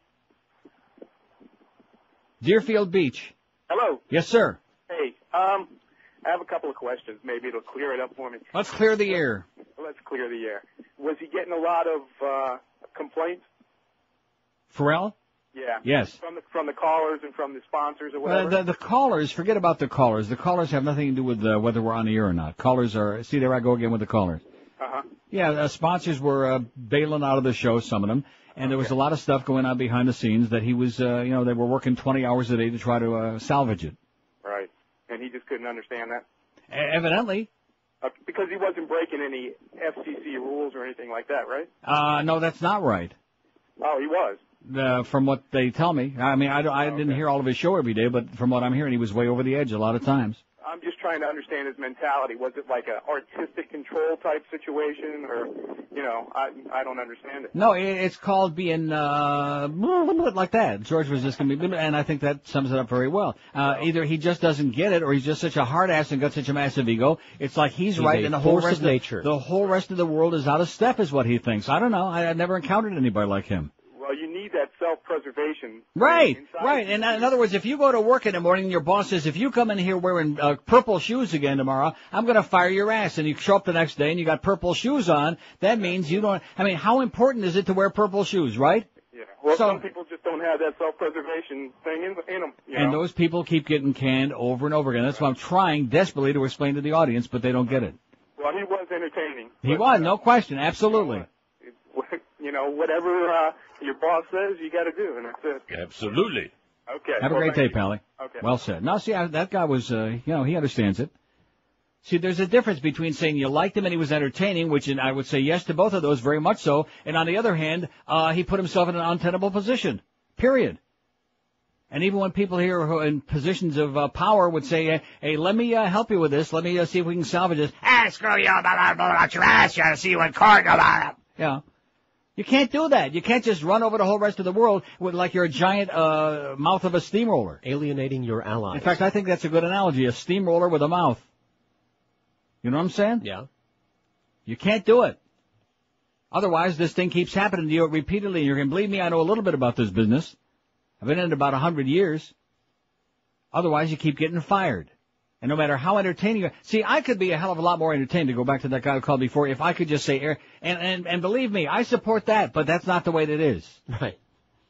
I support being able to say every word that's ever been invented on the air. There is issue. no way that the FCC it wasn't created for that. The FCC was created to make sure that stations weren't interfering with each other technically on a radio dial. That's the only reason it existed. The FCC Act of 34, whatever the hell it was. And then all of a sudden a bunch of assholes like Jesse Helms and some other right-wingers over the years that evolved into this thing, oh, well, we're going to be the word police. And the excuse always is, well, we have to protect the children. As if the children haven't heard every word that's ever been invented, and some that we adults don't even know what the hell they mean at this point. Who do you think's inventing them? Right, that's right. So if it's up to me, he could say whatever the hell he wants, and all of us would be a hell of a lot. That's why I'm thinking that thing with the XM radio, whatever it is, satellite radio, that's the way to go. Get off the broadcast airwaves and then go on the satellite thing, which is not regulated by the FCC. A bunch of assholes who do. I mean, you even listen to what they just make it up as they go along. First we had the George Carlin 7 words back in the 70s it was, the WBAI thing. And then they've expanded it from there. And when that thing came down in 87, I guess it was, about sexual activity or sexual organs or excretory activity. Based on what? Well, what does that mean? Said so. Yeah, based on what? So in other words, sexual activity and excretory organs and activity are things that aren't part of life. In other words, I guess the people at the FCC, Michael Powell never farted, okay? Never took a crap. He's a smoothie. Is he an old smoothie? Maybe he eats some banana smoothies. Or maybe he just eats the old banana. Who the hell knows? But I mean, I've been trying to explain that for years and years. Oh, well, Neil, you're just over the top, man. You're just too liberal and too radical. No, that's just the way it is. There's no such thing as a little bit of freedom of speech. And when the Supreme Court, when they ruled about, yelling fire in a crowded theater, okay, we can understand that because that's speech that endangers somebody else. Okay, if you put somebody else in danger, you can't excuse that kind of speech. Or if you slander somebody else, you can't excuse that. But short of that, there should be no restrictions on speech. In public, radio, TV, shortwave, pub tent, internet, anywhere. You should be able to say whatever the F you want. See, there's a good example. Mm-hmm. We gotta play little games. We gotta use initials. We gotta, that whole deal. It's wrong. It's bullcrap. And the problem with the majority of the American public is that they've been conditioned to accept that. It's bullcrap. I heard some woman call up the Mad Dog yesterday. Well, and of course some old bag, Oh, well, I'm glad Ferrall is off because my children, I have them in the back seat of the car, driving them to school in the morning, and I don't want them to have to hear that language and that stuff. Well, you know what? Then turn another station on. And in addition to which, if you got little kids on there, why the hell do you want them listening to a sports show in the first place, bitch? Right, rotting their brain. Right. Well, that's sports garbage. Put on a music station. Put on Y100. Why? Or put on WLRN. There you go. Well, no, but whatever. Put on something they might want to listen to. Put on some rock music. Where? Put on, kids, they don't care. Put on Power. Put on party radio. Have a party in your pants. And stop listening to it. It's like the dog barking at the moon thing again. trying to make it go away. If you don't like it, there's 8 million other choices, lady, okay? And that really frosted my ass, too. Here's Jim, who faxes and says, I'd sure like to have been at Scott Ferrall's stand-up gig at Uncle Funny's on Wednesday night. Oh, I don't think that took place. Do you? I don't know. I think there might have been a postponement. Absolutely. Live and local. This is Sports Radio 560. QAM. An embarrassment.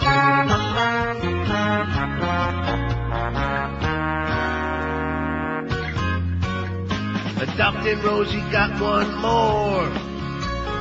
One or two more, you'll be just like your hero, Mia Farrow.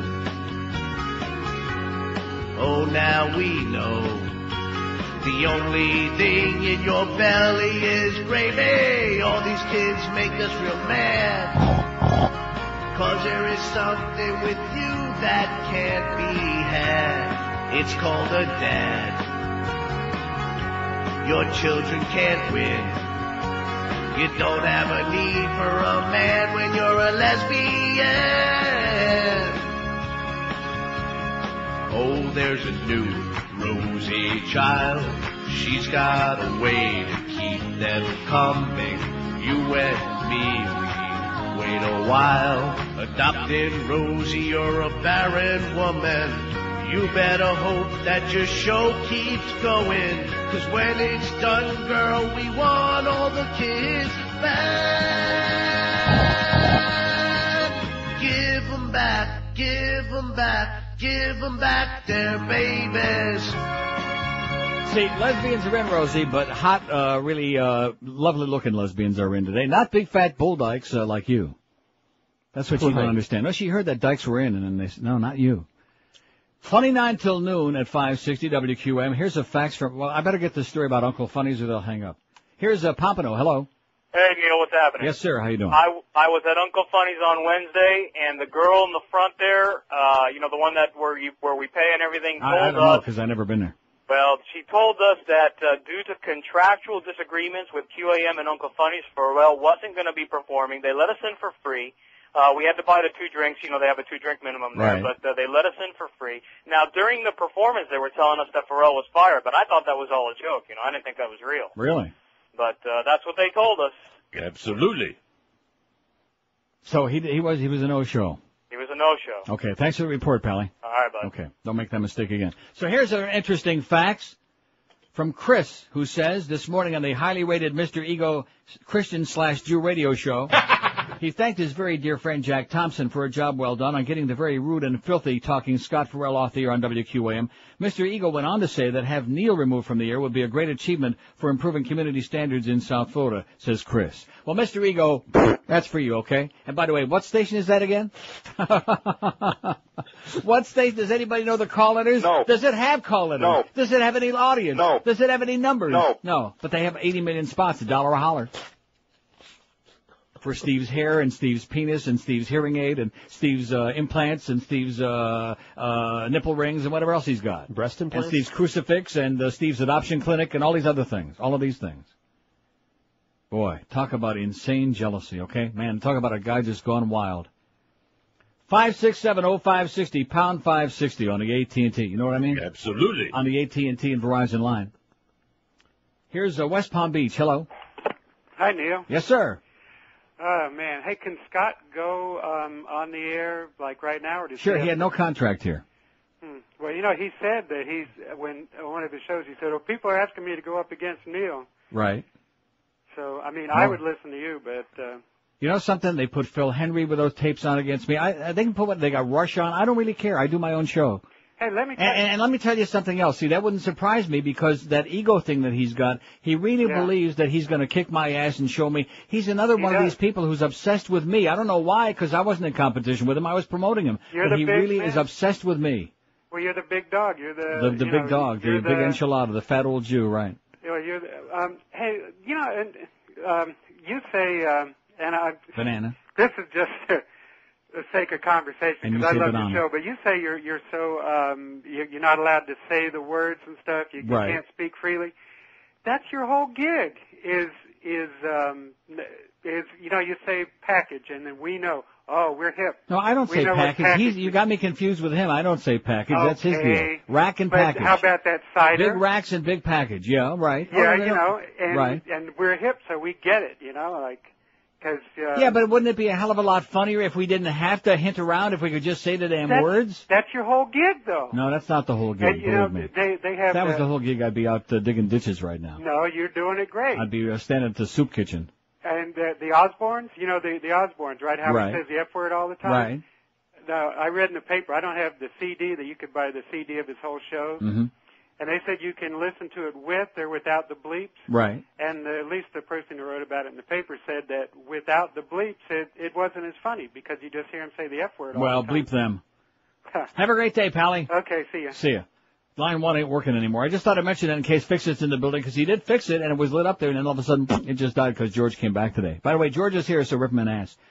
5670516. Well, no, they enjoy ripping you an ass. Sure, So you've got to whatever. adopt the same attitude I got now. Screw it. You know what I'm saying? Oh, Screw it. Trust me.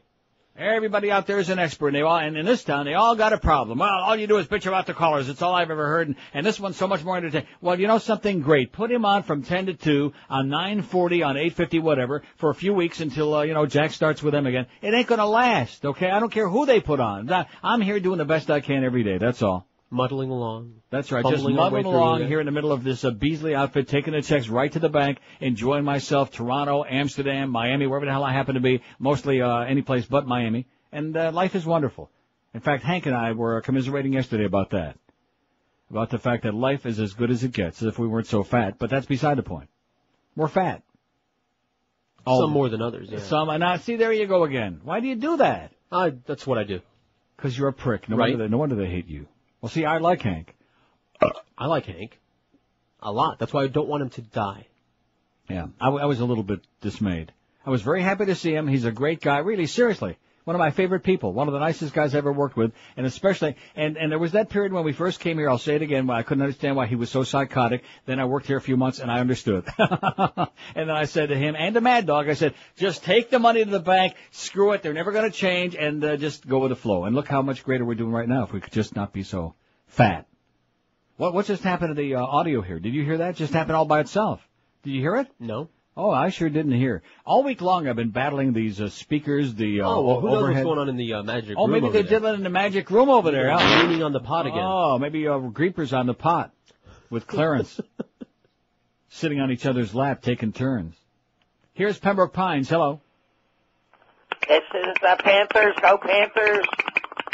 Oh, there's the guy with a clicker. Yeah, the More Panthers free clicker. pizza. More free pizza. Panthers didn't look so good last night. Roberto Luongo, though, he did let in a couple of really greasy goals, but he keeps them in the game. If it weren't for him in the first period, they'd have been down like 6-0 anyway. So they just, I don't know. That one game was great. I enjoyed it. That 4-0 whitewash over Tampa Bay we went to the other night. But, Rick Dudley, this one, they keep changing coaches. That's not the job. They need more talent. They need more scorers on that team. Stevie Weiss, by the way, nice goal and a great kid. That kid's going to be a hell of a player. Just make sure we keep him, okay? Keep him. Don't let him go away. Pay him whatever the hell he wants when he becomes a star, which he will. My commiserations to you Panther fans, because I have a feeling that the coaching change ain't going to change too much. Because the coaches don't play the game. Here's Miami. Hello. Mew. Yes, sir. What's going on, man? How you doing? Hey, what a dumb bitch that lady on the Mad Dog show yesterday. Which one? You know, The one about her little kids in the backseat. Yeah, that's like, me and my wife getting it on in the room watching a porno flick. Mikey comes knocking on the door and, come right on in, son. Watch the porno flick here with us. Right. Wait for the money shot. Right, he might enjoy it, yeah. But yeah, I mean, is there any chance Ferrall might come back or not? To this station? Or to any station, what? Oh, he'll show up somewhere, I think. He ain't coming back to this station, I'll guarantee you that. And what were you talking about him being a competitor with you? I mean, you think he'd do that? You think he'd want to compete against you? I think he'd want to, yeah. Oh, that's not cool. Huh? That's not cool. Why not? I have no problem with that. Doesn't bother me. I thought you guys were like buddies and stuff. No, we're not buddies. I mean, on the air we were. I barely even know the guy. I just saw him in here every once in a while, and I never saw him outside the building. Oh, okay. All right, Neil. We'll Thanks, be okay. man. Have a great day. Oh, here's a fax that says from Mike. I don't know if you heard Mo this morning. No, I did not. I didn't hear him, and I didn't see him. I didn't smell him. I heard a little bit right there at the end. See, I get in the car when I'm here about 10 till 8. Oh, man, am I smart. You notice I don't come in like real early anymore, because that way I don't encounter it. I did see Geldy in the hallway there. Pop, pop, pop. We bonded, but Geldy's okay. He's all right. He's all right. Not great. He's just fine. No, seriously, if I had to give you an honest answer, do you like Geldy? Yeah, I like him. He's all right. He's unfortunately, I don't know. He's in a bad spot. Yeah, well, I know that. I'm not going to repeat anything he said. Steve, I'm not repeating what you said to me this morning because, like I said, I like you. You're a good guy, and you're in a tough spot. But all week long, so I don't get to hear Mo because I heard that when Joe Rose went in there. Oh, I had a little story. Did you hear about this? No. I told you. Oh. I did hear about it then. Anyway, Joe Rose came in, and Joe had jotted down, like I used to sometimes do, although I don't do it no mo, like a few things to talk about, the Dolphin game and Hurricane game. And he had like a little list, and he put the paper down on the counter there while Mo was still on the air saying his goodbyes. And then Joe walked out of there. And so during the commercial break, the Beast tells me, Mo looked over and saw the list, and about the fourth thing on the list was for Joe to talk about Howard's hairpiece. Howard from Boca. Right, Howard's hairpiece. And, of course, Mo, I guess, didn't take it too well. Absolutely. Didn't like it. So there was like a little chill in the air is what I was described to me, the atmosphere during the crossover when Joe Rose came in and Mo shuffled out. I do mean shuffle. It says, I don't know if you heard Mo this morning. It's incredible how he's after your job. Around 6:15, him and Geldy came out of a break just after Neil Rogers' promo was played. Howard asked Goldie, why was Scott fired? Goldie said, for crossing the line, I suppose. Howard said, I want to know what difference there is with what we just heard, the promo. Howard said there is a hypocrisy at QM. It's ridiculous. I believe Howard said your promo has something to do with rape, although I'm not sure. I just missed the promo. The promo had one of those Wilt Chamberlain rape me cuts or something like that. Right. Yo, yo, yo, let's rape Mo. It said rape. Yeah, but the interesting part is he's the one that was saying it. Gang rape is funny. Yeah. Oh, did I say that? I don't think so. I think Howard said gang rape is funny. Depending. Huh? Depending on who's receiving. Oh, well, when he's receiving, it's always gang rape is funny. A panic. Live and local. This is 560. The radio's all yours now. QAM. Oh, yeah, you too, Geldy. Have a good day in paradise, okay? Yeah, get lost, you punk, you bottom. Hey, you Howard, David. Yeah, that's right. Star of stage screen in paradise. Say, you look like Wilt Chamberlain. That's 'cause I is Will Chamberlain. Yeah, but you're dead. So are you. Now get behind the car. What for? Why? I said get moved. What do you require? Get back behind the car. Hey, get your hands off the merchandise here. Scream all you want. Know what's going on. All right. No one but the smokers down here in the garage. Hey, what do you require of me? I require you drop your pants. Now. Now, see here. Right now. Okay, I want those pants dropped down to here. You like it? Now bend over. Oh, okay, on the trunk here? Is that nice? I said bend over now. Yes, sir. Now squeal like a pig. Squeal like a pig. Okay. Squeal. Say, that's kind of nice. Now, I gotta run. Hey, where you going? Don't I get a dinner? Will Chamberlain, he raped Howard. Gang rape is funny. Okay, cut it out. 14 till noon at 560. One thing that was on our website either yesterday or the day before, the LAweekly.com interview with Gore Vidal where he ripped Bush an ass. And now somebody is, keep checking our website. I appreciate the cartoon and the info, but it was already on our website. It's so really handy. You can print right there from the website and then fax it to you. That's a great idea. Here's your friend P.R. Ralph who says, number one, Scott Ferrall should have kept his mouth shut until he got the mattress from the sponsor. Good point, Ralph. Yeah. Should have got your mattress, Ferrall. Number two, what schmuck George comes back from vacation on a Friday to work one day? Are you having free food? Teach George the ropes. No, what we're going to do is just give George a rope right around his neck. And with Scott, it's like Rick and Suds. When Rick started talking about the stock market and computers, it was time to turn the dial. What does that mean? What does that have to do with Scott? Maybe Scott did something likewise. Maybe he talked about the stock market and computers. Oh, you know something he did? Remember at the end, it just dawned on me. Remember he had that guy, Schillen, calling in at the end of his show, talking about the market? In fact, it was... Was that a sponsor or something? I guess. It was one of his buddies talking about, the Dow was up 22 and the NASDAQ's down 14. And I said to him, I said, boy, that put Rick and Suds right off the air. And it worked for Ferrall, too. Nice going, Scott. Okay, the poll, you won't believe how many votes we got in there. You'll pee in your pants when you hear this. We got 406. And it's like not even close to noon yet. What's your take on the firing of Scott Ferrall? Well, you can't say that they're impartial, that they're not emotional about it. They're emotional and fired up and pissed off and wild, either one way or the other. Greg Reed's an asshole, 133, 32.7%. I'm pissed. I love Ferrall, 59, 14.5%. So right there is like 47%. I don't care, never listen to him, 59. No great loss, 40. The radio business blows, 35, 8.5% radio business blows. Absolutely. No question about it. He had it coming, over the top, 34. His voice nearly killed me, 27. I hated him anyway, 15. And Neil is much more vulgar, 6 out of 411 votes. 411 votes. By 12:30, we'll have 500. That's something. You ready for that? A shocker. On a Friday, no less. Nobody in town on Fridays. 5670560, pound 560 on the AT&T and Verizon wireless line. What's your take? Huh? What's your take, folks? That's our question today. Not necessarily on this, just in general. What's your take? I don't like it. So what do you think? Is it Pepsi or Coke? Is it Jay Fiedler or Brian Greasy, huh? Brian Greasy this week. Uh-oh, that could be bad. That probably could really be bad. Here's Davey. Hello. Hey, Neil, how you doing? All right. Listen, you gotta, just so your listeners know, if they're on the Turnpike southbound, yes, there's like a camper turned sideways right after Griffin Road heading southbound. Wow.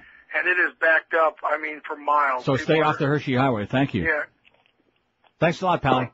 Okay, there's a little warning for you, a little spy report on the Turnpike southbound. Where do you say, Griffin Road?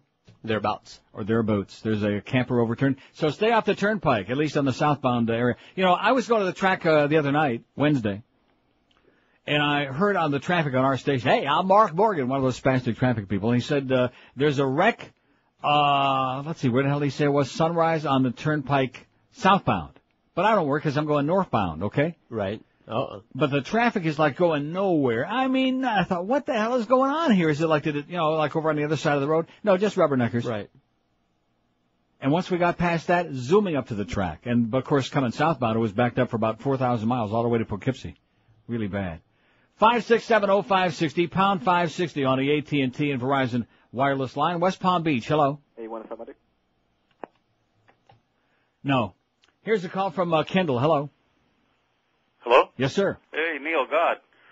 Speaking. Hey, you must be doing something right. I've been listening to you since, I think it was 1982 or 83. You were on 710. Yeah. The dial was around 600 at the time. 790. Yeah, something like that. Mm-hmm. Anyways, as far as Ferrall goes, I really like the stuff he says. He's, has a lot of good stuff to say, but his voice, oh man, it was bad. I turned it on in the morning when I was taking my kids to school. He is hard to listen to. Yeah, and it was like, my kids, what's wrong with that guy? He's got a bad cold? I go, I don't know. I don't know if he's faking it or what, I don't know. Yeah, it was terrible. But anyways, Neil, I love your show. Been listening to you forever. I remember I used to be on that Toyota thing. Right. Real late at night. Horrible. Oh man, that was embarrassing, humiliating. This was the Elvira days, I remember. I used to watch Elvira flip the channel. There Mark Jacobson and Don Cox, rest in peace. Oh man. Anyways, just keep up with the good work. And as far as your Greg Reed, I don't know, man. We don't know either, so that makes a whole bunch of us. Yeah, I guess the guy, like you said, he went over the line there, but I never really heard him say anything. I think, like you said, it should be the guy that pushes the button should be responsible. I think he was a little high-strung, high anxiety. A little high-strung. Yeah, it's just that high anxiety. Ferrall, he just goes on and on. He just can't help himself. Yeah. He's got something there, yeah. Yeah. Have a great weekend, Pally. You too, man. See ya. Thanks. Bye. 567. Let's do a screenless the rest of the way. I don't want you screaming at the callers like that. It's very bad. Don't be picking on the callers like that guy said earlier. Let's do screenless. Their phones are so good. Well, it's a little bit of a problem in here. I hate this studio. My studio in Toronto is far advanced and superior to this crap. And line 1 is out again in here. It's just, this is not a place that was designed for radio. It's more like hanky-panky is what it is. It's like party radio. Country kitchen. It's a party place. In fact, we ought to steal that name from the Cox people, Party Radio. Party. From the Cox people. Yeah. Or just from Don Cox, rest in peace. Well, that was really sad. The guy dies. He was on the air here for all those years. Jicka never wrote one word about him. There was just a glamorized obituary there, and that was it. It's very sad what this town is all about. Cold. And even the Ferrall thing, do you realize that both of these articles appeared in the sports sections? Well, Well, what? We're the sports Well, I mean, station. the Barry Jackass article I understand in the Herald because he writes in the sports section, but wouldn't you think that Jicka's column should be on the entertainment pages where the radio and TV is supposed to be? No, it's on the sports page. And filled with your usual mistakes. Let me be sure to mention that again, Tom Jicka, you idiot. Always mistakes, over and over and over again. 5670560, pound 560 on the 8, although I do like the fact he mentions about the fortuitous thing about lightning hitting the tower the day he was supposed to start. Right. It was like a message from God, and we didn't listen here at QAM. God was trying to warn us. Don't put him on there. He's the Antichrist. And we didn't listen. And now look at what we're doing. Now we're paying for it dearly. Here's Davy. Hello. Davy, Florida. A bastion of cowardly people who won't talk on the phone. See that? Davy couldn't get it out. WQAM. Now see, all the lines are screwed up. See, it's not them, it's our phone. See what just happened? Somebody's screwing with our phone again. Because when you hear that sound, yeah. When you hear this sound, then you know. Let me try one more time. WQAM. Neil. See, there you go. No problem. Yes, sir. I have the perfect solution. Yes, sir. for Scott Ferrall. Okay. Just stick to the subject, Scott. Quit rambling. He always rambling. He asks about one cousin and then,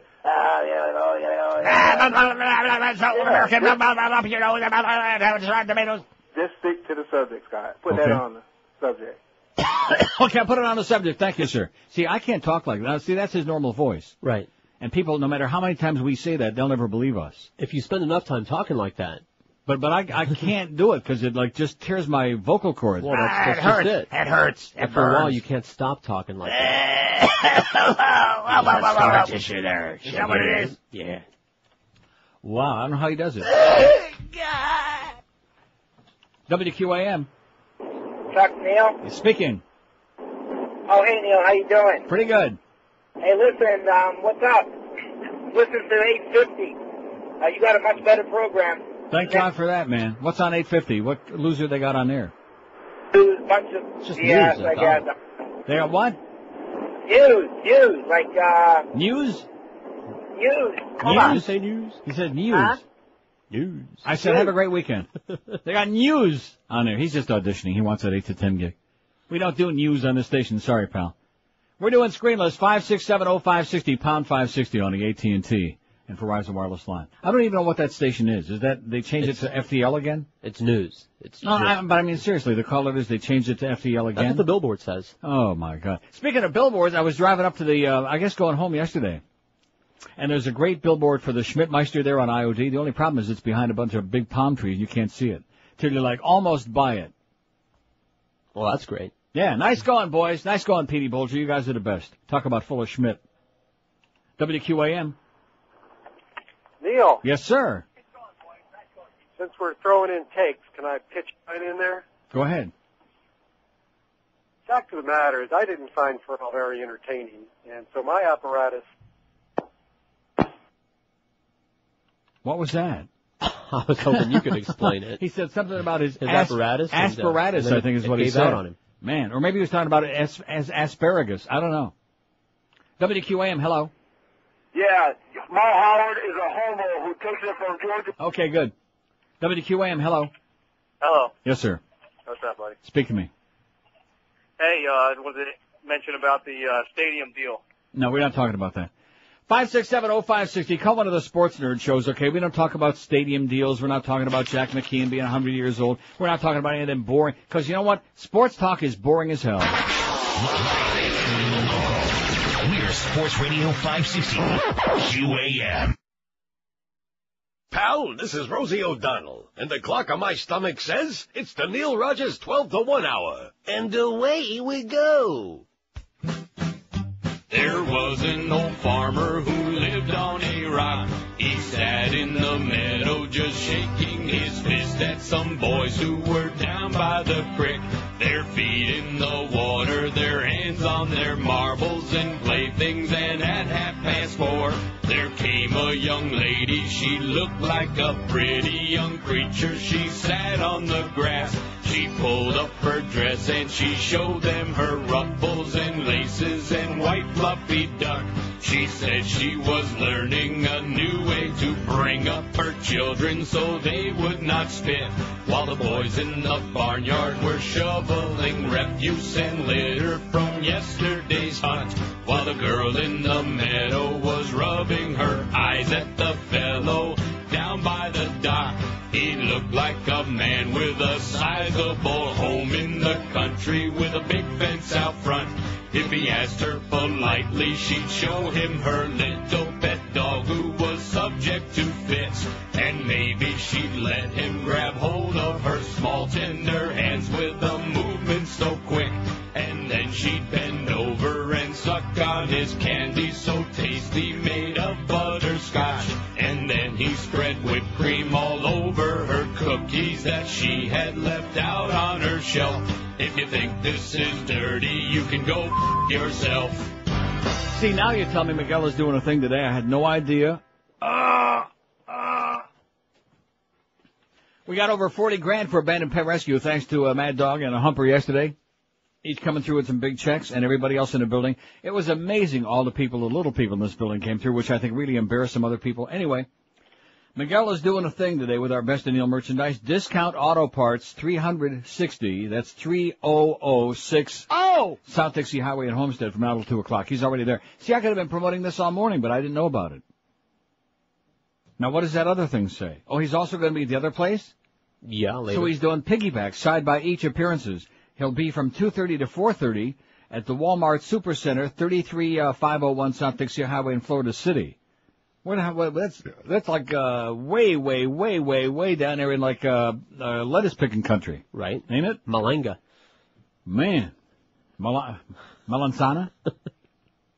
Discount Auto Parts, 360 South Dixie Highway, Homestead, noon to 2, and Walmart Supercenter. Check it out. 33501 South Dixie Highway, Florida City, 2:30 to 4:30, Miguel, and our Best Neil stuff. I'd have a number for you there, but somebody, I guess probably George, threw out the sheet that I had when I left yesterday. It had the number on it of how much we had. I didn't touch anything in there this It was morning. a little over 40 grand, but somebody Schmidt canned it. I touched nothing. 5670560. How's that poll coming? A lot of votes, baby. I mean, it's incredible. Heavy duty. 453 votes. And really what it boils down to again, there's only one person I'm going to blame for all of this mess we went through again. It is not Jack Thompson. It is not Scott Ferrall. It's Greg Reed. Which, by the way, he's still leading the pack on the poll. So even the audience knows it. Packing the poll. He's packing it. Because the bottom line is, why do you put somebody on who does a certain thing, who's, well, you know what you're getting. That's it. And then you're going to try to, I'm going to harness that energy and I'm going to do this, I'm going to do that. And it all is a result of the fact that he broke the morning show. Make no mistake about it. That's why he was so sheepish yesterday. I've been here all week. How many times do you think he actually came in here and said hi? He stuck his, after I talked about it on the air a dozen times, he stuck his head in the door yesterday. And I was talking about this whole business and that nervous, sheepish look he gets. And he said, congratulations on the great ratings again, and flew out of there, Because he knows I'm onto him. He's not fooling me. Doesn't matter, though. He created a nightmare. And we've had a succession from the Ron Hershey highway days. I mean, the morning roadkill crew, Jeff Defoe and the Seminole Indian disaster crew. I mean, it's just, and then of course Mo. And let me say one thing about that facts about Mo from a little bit ago.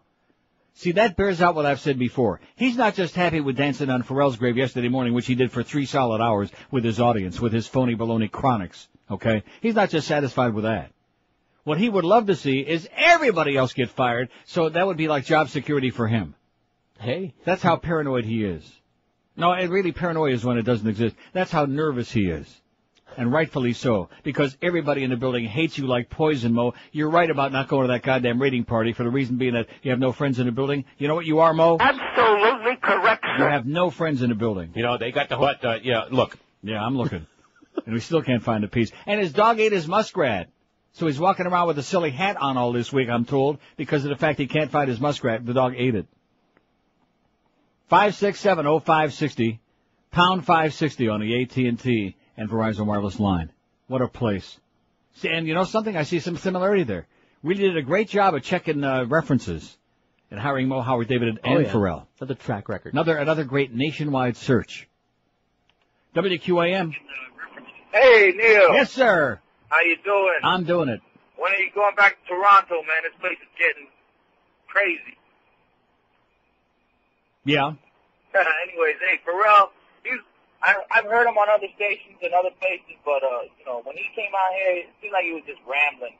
He would talk a little bit about sports, and then the rest he'd be talking about somebody's mother, or it's just, he was kind of annoying. Talking about your mama? Yeah. Yeah, he talked about my mom one too many times. I didn't like that. Okay, have a great day, pal, and get out of here. Get a real phone that works. 5670560. I think I'm going to go do a number. No, I'm not happy because I just ate another little tiny thing that was in that sack. I'm going to take that sack. No, you don't have to. Forget about it. It's too late now. Oh, jeez. It wasn't even good. No, seriously, try. I don't know why you brought that stuff in here. That was unacceptable. They won't listen to me, and that's why I despise coming here. February, I had a stroke here because of the same crap. And then August, I just about killed myself with that 800 pounds of bacon that Howie's brought in with my name on it. And I just sat here and kept eating it and eating it and eating it. How many strips of bacon was in that thing? About 30, man. Times 3. I'd say about 90. Enough to kill a cow. So every time I come here, there are people who force feed me and make me sick. So I'm just, like I said yesterday, I think a good idea. About 3 times a year, I'll rent a car, drive, what? No, I'll take my passport, I'll drive to Niagara Falls, I'll cross the border, I'll stay for a weekend overnight, I'll go to the casino there, they got a real nice casino, I'll go across over to New York State, I'll get my passport stamped, and I'll go right back to Toronto. Where it's safe. Well, where I like it, where there's a life, where nobody's going to be force feeding me crap, where nobody's like out trying to kill me yet. God. Kill you with kindness. Oh, Neil's here. That's Troy Stratford. Oh, it's so great to have it here this week. So stop bringing those assholes in here with food, you little crazy spook, you, man. What the hell's wrong with you? God. Oh, he brought me a couple nice shirts from Shelley Bloom. They were nice, actually. They were very nice. I mean, they weren't probably colorful enough to satisfy Mo. Gee, I wish Mo could have seen my nice wardrobe. I wore the same old silly, just for him, just in case I saw him. Well, that one shirt they gave you, it's kind of got flowers, Hawaiian print on it. Flower. It's a little on the pansy side. They got pansies and daffodils. What's your take on the firing of Scott Ferrall? We're asking here today on a weekend-long poll. We got 464 votes. Now, I tell you, we'd have over 500 by 12:30. That's incredible. We'll have way over 500 by 12:30, mister. They are foaming at the mouth on this. Everybody in town, like that. They are. And I think if you want to do 8 to 10, because actually you did that pretty good. Take it up. Huh? Crack. Package. Yeah. I did your mom. When you come right While down you're in with it. Toronto, I'm doing your mom. Anybody every can do day. that. Really? I She never takes the thought teeth about out. that, but anybody can do it.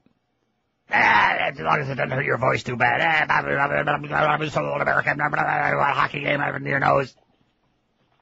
No, I just can't talk sports. Wouldn't he have been a great auctioneer, though? Wow, talk sports. When the hell did he ever talk sports? You crazy? The callers did. Well, the callers would say whatever the hell they want. Same old crowd. And that New England Paul, man, you are an asshole. We were on to him right away. As soon as you started with the chronic faxes and that silly crap, I was on to him immediately. Sideways faxes. I know you're an idiot, chronic Paul. And by the way, Tom Brady says the answer is still no. Just like Peter North. Yeah, Tom Brady says the answer is still no, Peter. What's your take on the firing of Scott Ferrall? Greg Reed's an asshole, 145, 31%, 469 votes. The man who created just like a nightmare, just never ends. You never wake up from. The man stood right there, right on the other side of that edge of that counter there, at least 1,000 times, and said to me with his song and dance about the morning show, and he's like, I don't know, And I said, if it's not broke, don't fix it. I said, are we making money on that show? Yeah, but we got to have all those long breaks, all those spots. I said, are we making money on that show? Not that they really pay attention to me anyway, and this is proof, man. What do you know? Nothing. Nothing at all. We were making money. Everybody was happy. Everybody got along well. We used to have some fun in the hallway there, people, as opposed to now until everybody's safely sure that Mo is out of the building, everybody tiptoes on eggshells in the hallway because they're afraid the crusty old fart will be out there and his muskrat might get loose. Or he might, even worse, drop his bag. Yeah, that's what Geldy told me this morning. He said the worst part of having to work with Mo is that he's got to clean his bag out every hour. That's not too good. Huh? Wow. No. 469 votes. Are you ready for that? It's not even 10 past noon, man. 469 votes. When George takes these polls when I'm on vacation, that's more votes than he gets in a week. Right. Anyway, Greg Reed's an asshole, 145. I'm pissed. I love Ferrall, 83. See, it's good I put that on there. I don't care. I never listened to him, 71. No Great Laws, 44. The radio business blows, 40. Boy, say it again. The radio business blows. He had it coming. He was over the top, 36. His voice nearly killed me, 28. I hated him anyway, 17. And Neil is much more vulgar, 6 out of 480. And all 6 of those must have called in the last 2 days. Because I keep hearing that. Oh, yeah, how come Neil Rogers is still on that station? He's a lot more vulgar and he says worse things than Ferrall ever said. Yeah, right. You should live so long. Some people will never understand the proper use of certain words, the context. Some people will never understand there's a difference between being just a little bit, you don't have to be a rocket scientist, because I'm sure not, a little bit clever, like the guy said before, and go to the edge and like using certain ways of doing things, as opposed to coming out and just, blurting it right out. When in doubt, It's not the word, it's the placement. I see, it's where you stick it. It's 11 past noon. See, there's another example for you. Sure. Hey, how's your package? Your package, so old American. What? See, if we were smart, we'd have just had you go in or We're something. not smart. We could have alternated. We could have pretended he was never gone. They would have never known he was gone. Hey, it's Scott Ferrall, radio. Dolphins taking up the ass. What? No, I can't do the material though. Well, so we'd write it out for you. Okay, yeah. We'd have written the 3 or 4 sports words out of every half hour. We'd have written them in there, Just say Dolphins, Hurricane, they suck, Panthers, how about them Panthers? Marlins, Jersey, they suck. Marlins, I told you. See, I do it better than you do, I think. So I think what I'm going to do is I'm going to do 8 to 10 in the Ferrall voice. Okay. And then you'll do 10 to 2. It's 11 past noon at 560 WQ. Well, I always wanted a 2-hour show. Everybody else around here works like little measly amounts of time. We got the Mad Dog at 2, the Humper 4 to 7. 3 solid hours, Hank. Take your vitamins and lose an ounce or 2, please. I'm begging you, man. That was funny. In fact, Hank's only on 2 hours because the Dave Wannstedt show is 5 to 6. That should be pleasant. Oh, man. The Dave Wannstedt show after that unbelievable performance against Tennessee last Sunday. That was just, I can't even describe how excited I was watching that. Then you got your, what do we got after that? The Big O is on 7 to 10. We have an awful lot of the Big O lately. And he's going to be at the Kendall Ale House, ? It says. Maybe. If they'll let him in, but I doubt it. Eddie K follows the Big O and then ESPN Radio overnight. You never know who's going to show up on ESPN Radio. You know what I mean? You never know. Oh, he got canned there too, didn't he? I don't know. I don't know. Maybe he said, your mama. Hey, big news. Hallett Pontiac GMC was voted #1, numero uno, in customer satisfaction in Dade County. That's right, the #1 Pontiac GMC dealer in the whole county. And Tom Lehman and Joe Prieto want to thank their loyal customers who've been supporting their joint for over 35 long years. Stop by Hallett Pontiac right now and check out the Pontiac Vibe. Normally retailing for over 20 grand, you can buy it fully loaded for $16,500 plus tax and tag.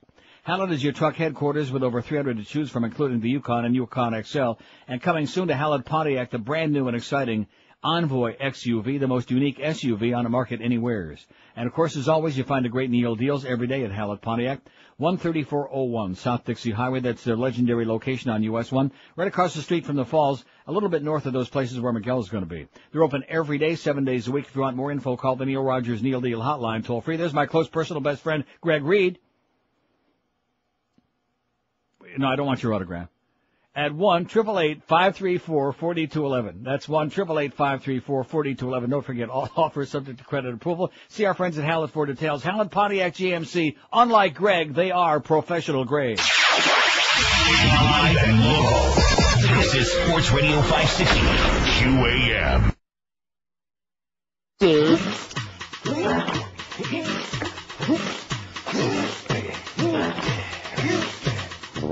Miami has the Marlins, world champion baseball team. Not long before the series, no fans were ever seen.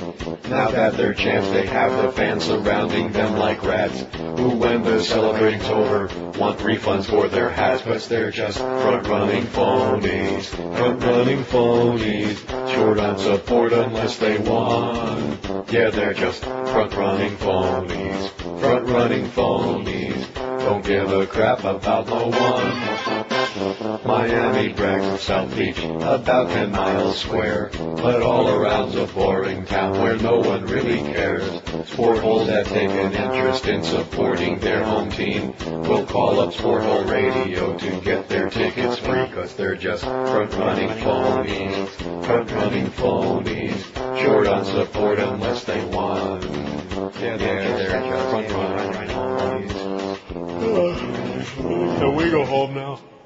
So Greg Reed says, how much do you need for your charity? And I said, Loan me $50. 1217 at 560 WQM. Here's the fact that says, I agree that it was Ferrell's self-destructive nature that led to his firing. However, the real issue is that if people like Jack Thompson don't like what's on the radio, they can listen to something else. Absolutely correct. But, of course, you're not dealing with, Nobody should be allowed what I can listen to. Nobody should be allowed to tell me what I can listen to is what they mean. And if his ratings were a barometer, a lot of people wanted to listen to him. Greg Reed is not the bad guy here, perhaps for the first time, it says. And he just walked out of here. He would like to have heard this.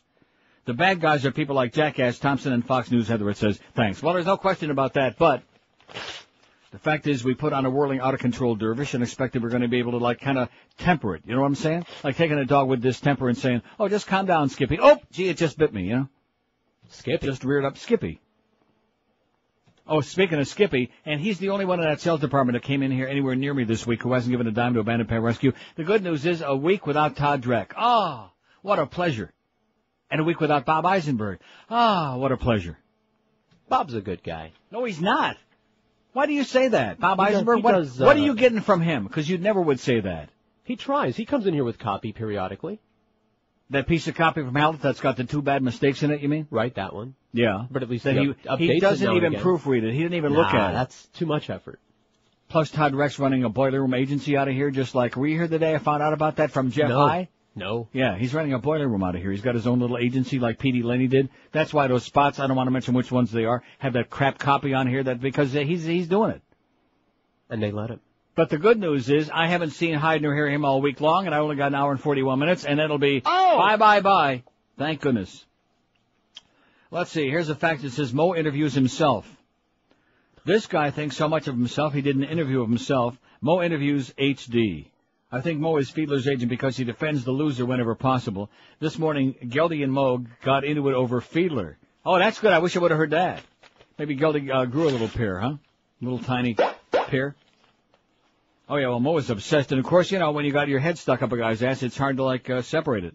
567-0560, pound 560 on the AT&T and Verizon Wireless line. Miguel ain't going to raise no money down there. What the hell is he doing way the hell down there? You got to go down there sometime. No, you don't. You don't. Hey, I used to live there. Don't knock Homestead. That's what Ferrall used to say. What's your take on the firing of Scott Ferrall? I bet you we got, look at it, 5:02. It's only 20 after. George just cannot believe this. He just, you do have the luck, mind you. Not that you don't always get more results, but I mean. Are you trying to say it's one of them hot button issues? Yeah. Now what is this? This is an interview. Well, where the hell did this come from? Look at that with Mo with that awful muskrat on his head. And the muskrat is about 2/3 of the way back on his forehead. Mike Oliva of FinZone.com did a quick interview with the voice of the Dolphins, Howard David. This is amazing, and they just faxed it to me. It's got a picture of Mo with his, like I said, his thing way back on his back of his head. Thanks, Screwan. Screwan just brought us a check. Don't come in here again, please. I just ate. How much? $100 from Screwan. Let's hear it. Oh! See, I embarrassed her and Greg into giving. I don't pull any punches, man. I think people that are making money like they are. Plus, I'm making them a lot of money. See? Right. So even though it's not going into my pocket, if it's a charity I care about, which it is very much, Abandoned Pet Rescue, they ought to be helping me out. And they are, because I embarrassed them into it, because I bitched and screamed and hollered, and she opens the door. Hey, screw and get lost. And by the way, how's the book selling? Oh, the book. One in the pink, one in the stink. Here's the, let's see, Mo Fiedler. Can Jay Fiedler be a quarter? No, I see. I don't get it. It says Mo and HD. Oh, I see what the guy was saying. I didn't understand the previous facts. I thought it was just a little joke. But it wasn't. Because in the questions here it says Mo. It says you Mo? So I guess the interviewer is called Mo. Does it give a name for whoever this interviewer is? I don't know. Mo, can Jay Fiedler be a quarterback that leads the team deep into the playoffs? Howard David says, yes, Jay Fiedler can lead them deep into the playoffs now that they have a running game and signing Fiedler was a given. Who else is better out there? Yada, yada, yada. Okay. How do you like that? 567-0560, pound 560 on the AT&T and Verizon line. We're doing Screamless. Leave George alone. WQAM. QAM. How was it? WQAM, hello. Yeah, I'd like to talk to Neo, please. Where are you calling from? I'm calling from Fort Lauderdale. Here's a call from Fort Lauderdale. Hello. Neil God, Speaking. how are you? Pretty good. Got a little take on this Ferrall thing. Okay, what's your take? Sure, I'm not very original with all this. That's but okay. But looking at this, I remember Howard Stern's movie Private Parts. Mm-hmm. This whole thing reminds me of the pig vomit encounter where they brought him into New York City, and their whole goal is to change him from day one and temper him. And I think that's exactly what I thought this whole time. They got a guy who that's his personality from day one, and all they've tried to do is change him, and it's ridiculous. He got the ratings for him, and he was doing exactly what he should have been doing, getting the crowd to listen. He got everyone riled up, whether they hated him or loved him, just like you do, and he's doing his job, and for some reason or other, they couldn't take it. Okay. And that's it, and I love you, and I desperately want to make love to you. Okay, next week. God bless. Thanks. By long distance. Zoli in North Miami says, as far as Scott Ferrall goes, I'm sorry to see him go. He's very entertaining. Got me listening to QM for 6. This is Zoli, Chronic Zoli. You know who that is? Yes. Idiot. Got me listen 6 hours, 8 to 2. Only you and him made me laugh. It was the only talk radio, blah, blah, blah, blah. So if he was morally indecent, it was radio about ratings. Greg really is stupid. You're an idiot, Zoli. You have no idea what you're talking about. Another radio expert, okay? Another expert. Doesn't have a clue what he's talking about. And the facts ain't too good either. 5670560, pound 560 on the AT&T line. WQAM, hello. Neil. Yes, sir. Hey, what's going on? How you doing? Hey, whatever happened to Timmy from Passions? Dead. Dead? He died, really. Not just on the show, but for real. Oh, my God. I didn't know that. You didn't know that? I did not know that. About a year ago. Wow. He's sleeping with the fishes. In fact, he's sleeping with the tuna fishes in the cannery there, the Julian's Cannery. Unbelievable. Oh, Neil, in closing? Yes. Precious. Popcorn for two. Edna Wallace, greatest character in the history of TV. Oh! Make no mistake about it. I was on the phone yesterday. I missed the part where, oh, that's right, they'll see it today. If I told them that Charlie really was Julian's father, Alistair Crane, I bet this audience would have a nervous breakdown. That would spoil it for him. No, because he's in his chair lighting up a big cigar, and he pulls off the mask and the whole thing with his dyke woman Charlie that he's been playing. It turns out it's Alistair Crane, who, of course, has wanted Sheridan dead for a long time anyway. See, now, I was going to watch it today. Damn it. Sheridan still looks pretty good. 567 and McGill. 0560, pound 560 on the AT&T and Verizon wireless line. You got to see it just to see the orangutan, just to see Precious. He's got the lips just like George W. on our website, on the WMD search. Yes? Speaking of Miguel. He said.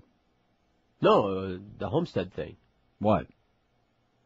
Our Miguel is in Homestead. Yeah, and? Nothing. He hasn't said anything. That's why I'm saying. Speaking of Miguel. Oh, you're trying to get me to promote it again? Well, if I would have had it, I'd promoted it all morning. Then right already there. been down I saw there. It this morning when well, I was not I must have anything. thought it was the one from yesterday because nobody ever told me we were doing another one today, and especially way down there. Man.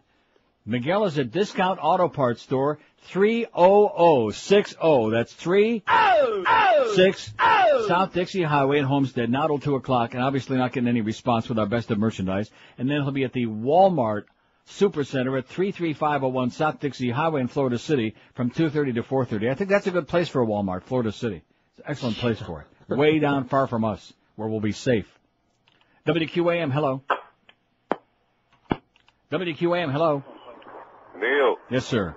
God. Speaking. Hey. Actually, I think they fired the wrong guy in the morning, man. Yeah. Mo Howard, he sucks. Sucks really? as a well, we don't want to get into his guy. personal life. Sucks as a morning guy. Personally, I'm an afternoon kind of person. I never wake up that early. Right. So I don't have to put up with it and listen to it. Mm-hmm. But then again, I could always change the station. But isn't that what they're trying to avoid? People changing the station? That's what we're trying to avoid. We want you listening 24/7, man. Yeah. Well, in closing, Greg Reed's an asshole. Okay, I just told him that when he was in here, and he agreed. That's the best part. He said, yeah, you're right. 5670560, pound 560 on the AT&T line. Let's see, how many votes are we going to have by 12:30 here? Let me take a look. Look at that. 525. And that's with 4 minutes to go until 12:30, mister. We'll have 600 by 1. Oh, easy. And by 2 o'clock, we might have like 50,000 votes on there. See, if everybody in the audience could actually vote. You know, I never realized it. Do you realize that only 25% of America have, like, PCs? There was a whole big report I was watching the other day about that. I can't believe that. Especially with regards to the children and how far ahead of us they are. Yeah. It's scary. But I'm talking about, like, just in general. 25%. They broke it down ethnically and everything. It's fascinating. Sounds pretty boring. Anyway, if you want to replace that tired old carpeting in your home, let me tell you about Laminates or Rust. They're the easy, the smart, the intelligent, low-maintenance alternative to very extraordinarily expensive natural wood flooring. Laminates or Rust is the best place to find laminated wood flooring from Peridor, Pergo, Wilsonart, Uniflor, and Quickstep. And all of Laminates or Rust flooring is installed by Pergo-certified installers, too. Here's another reason to be calling Laminates or Rust. Their prices are so low, your eyeballs will probably pop right out. That's right. Now you can get their fall special for just $1,495. That's correct. Just $1,495 gets you up to 295 square feet of beautiful, easy-to-care-for laminate wood flooring. And Laminates or Rust will match any legitimate written offer, too. For a free and home estimate, call Laminates or Rust toll-free and tell them that old Neil, underline the old part, say that old fart, told you to call. It's 1-877-777-3336. They make it so easy, it's unbelievable. Free carpet disposal, free furniture moving, a 25-year warranty, and years and years and years of beautiful, easy-to-care-for laminate wood flooring. Call Laminates or Rust today, toll-free, 1-877-777-3336. Live and local. We're Sports Radio 560 QAM. Hey, this is the Siegfried and Dennis Miller audition. Let's begin. Okay, Mr. Dennis Miller, here I am going to be giving you this magic wand. Oh, hang on a second here. You're giving me a wand? Dr. Freud, pick up the white courtesy phone. Hey, nice outfit you got there, Siggy. Yeah, you look like Carson Kressley after he raided Evel Knievel's wardrobe. Hey, listen, Liberace. All right, this isn't going to work out, okay? In my mind, there hasn't been a decent twosome in Vegas since Louis Prima and Keely Smith, okay? I don't want to go off on a rant here, folks. Yeah, thank you, Mr. Miller. We'll let you know. Okay, well, I'll leave you with the words of Archimedes. All right, look it up. Never hit on 16, okay? Next! Next is right, 1231 at 560. I haven't even heard this yet. This is great. My main man, my new best friend of the radio station, Neil Rogers, coming up at 10 o'clock. Yeah, you should live so long, you pathetic old coot. It's 29 till 1 at 560 WQ. And I think his muskrat just ran away, probably left home. Just got tired of his crap. We got one, maybe the greatest facts we've ever had, and then the worst facts. Well, maybe not ever, but here's a fact that says, why haven't you mentioned Judge Roy Moore getting canned? Because we had it on immediately yesterday, like moments after it happened on his show, and because it was on our website, the whole story. In fact, I read the whole story late in the show. We had the story the moment it broke, and then I read the entire story from CNN on the website yesterday, and it's also on our website. Thanks, Greg. Greg just brought in a check. You see how I work? I don't monkey around. I went all the way to the top. We started with some of the underlings who brought in their little dinky checks, and then we went all the way. We got the Mad Dog and the Humper, and then we got Screw-Ann, and now we got Greg Reed brought in a check for $1 million. Did you have to walk over there with a Did you look at the check to yes, see how much it was? And $5. $5? Right, $5. You know something? In his case, it wouldn't surprise me at all.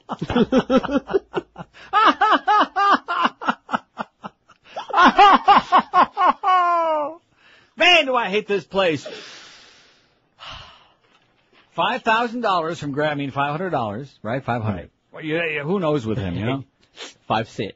5 cents from Greg Reed, who cared enough to send his very best. Wow. What is this? QAM headlines? What is that all about? I don't know. Look at the QAM.com. Look at the source. It's from Bell South Internet Service. It's I don't know what it certainly can't be for me. Hank Goldberg's Pick'em contest. This is on, I don't know what this is on QM.com. Well, that's not for us. They got the wrong number. Go bother somebody else. Go bother the sports nerds. Why haven't you mentioned Judge Roy Moore? Oh, boy, that is so sad. So pathetic. If you'd be listening, if you'd take a look at our prestigious website, maybe it's one of them people out there that can't afford or isn't smart enough to steal a PC. You couldn't mention Judge Roy Moore. Then you have. Then I have. That's right. No mo. Anyway, here's the other facts. It says, Neil, no wonder Mr. Ego's saying nice things to Jack because they have a lot in common. One is a make-believe talent on a make-believe radio station. The other is a lawyer whose registered address with the Florida bar is a suite at the mailboxes, etc. on Dixie Highway in Moral Gables. Neither one has a real job or lives in the real world, and they both desire attention more than anything else in life. I know Jack from his church. He's no better there.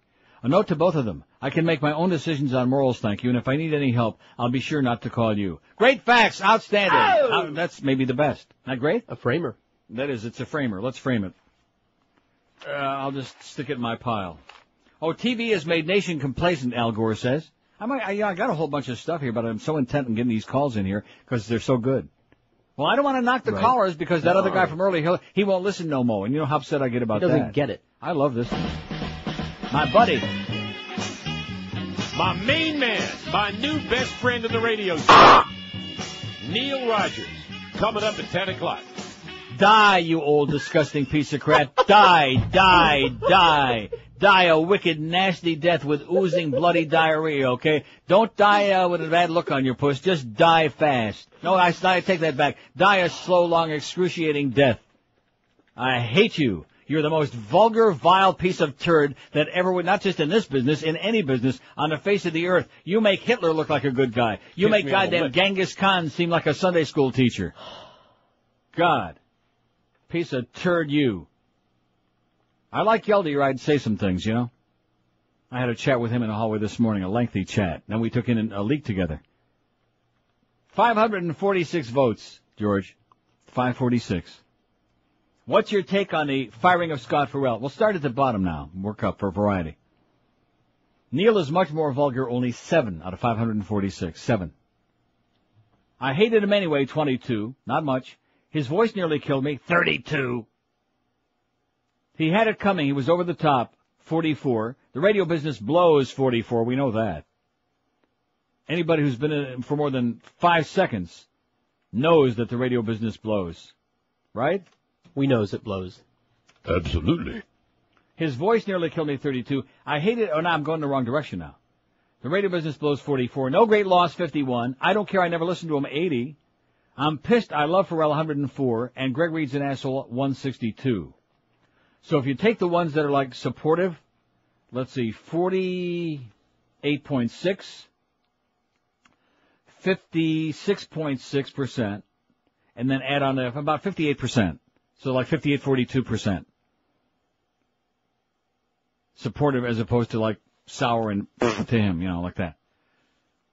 WQAM. Hey, QAM. What is it? Hey. Yes, sir. Neil. Speaking. Hey, what monkey's ass fired Ferrall? What's going on? I beg your pardon? What monkey's ass fired him? He was great. He's not here no more. I know, man. I just turned on. What's 411? He ain't here no more. He got canned. And they're keeping Mo? Then they're keeping the old Mo man. Oh, my God. That's like, oh, my. Are you next? No. I got a better contract than both of them.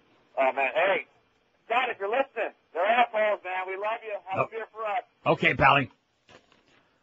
I like the guy that called Mad Dog yesterday. I've spent the whole day with Scott, and you're the only one on the station who told it like it was. Oh, it just made my insides twitch. I thought I was going to get like my irritable bowel acting up again.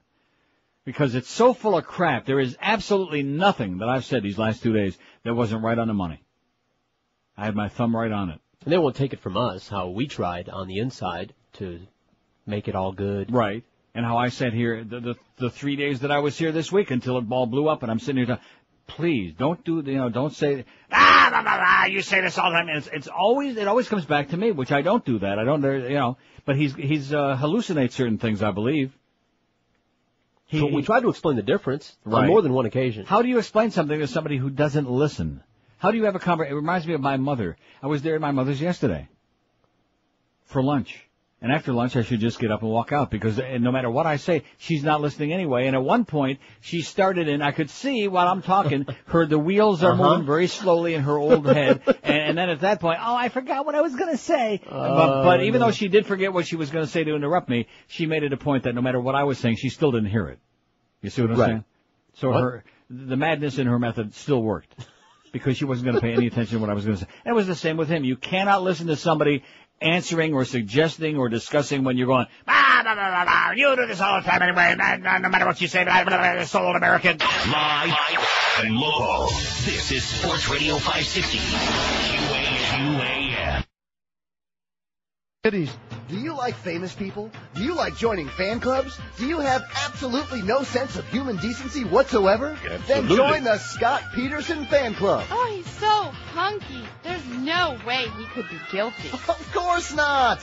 That's why thousands of women are writing love letters to Scott in prison, hoping to become the next lucky Mrs. Peterson. I think I can change him. But he doesn't need changing. He's so cute. Well, you sound like the perfect candidate for the Scott Peterson fan club. Sign up now, and you'll get a Scott Peterson poster, a Scott Peterson bumper sticker, and a set of Scott Peterson trading cards. I'll trade you 2 Scotts with the orange hair for 1 Scott in the orange jumpsuit.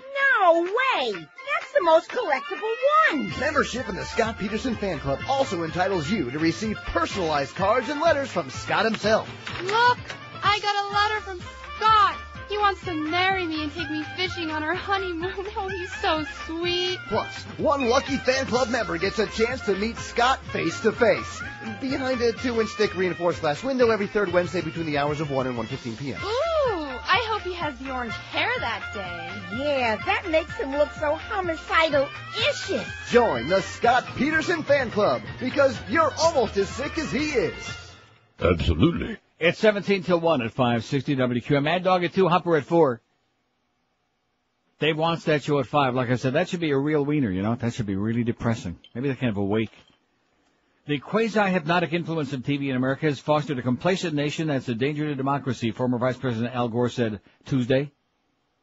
Gore, speaking on media and democracy at Middle Tennessee State University, told attendees the decline of newspapers as the country's dominant method of communication leaves average Americans without an outlet for scholarly debate. I guess you never heard this show. When you say we have scholarly debate? All the time. Every day. Intellectual. Every call.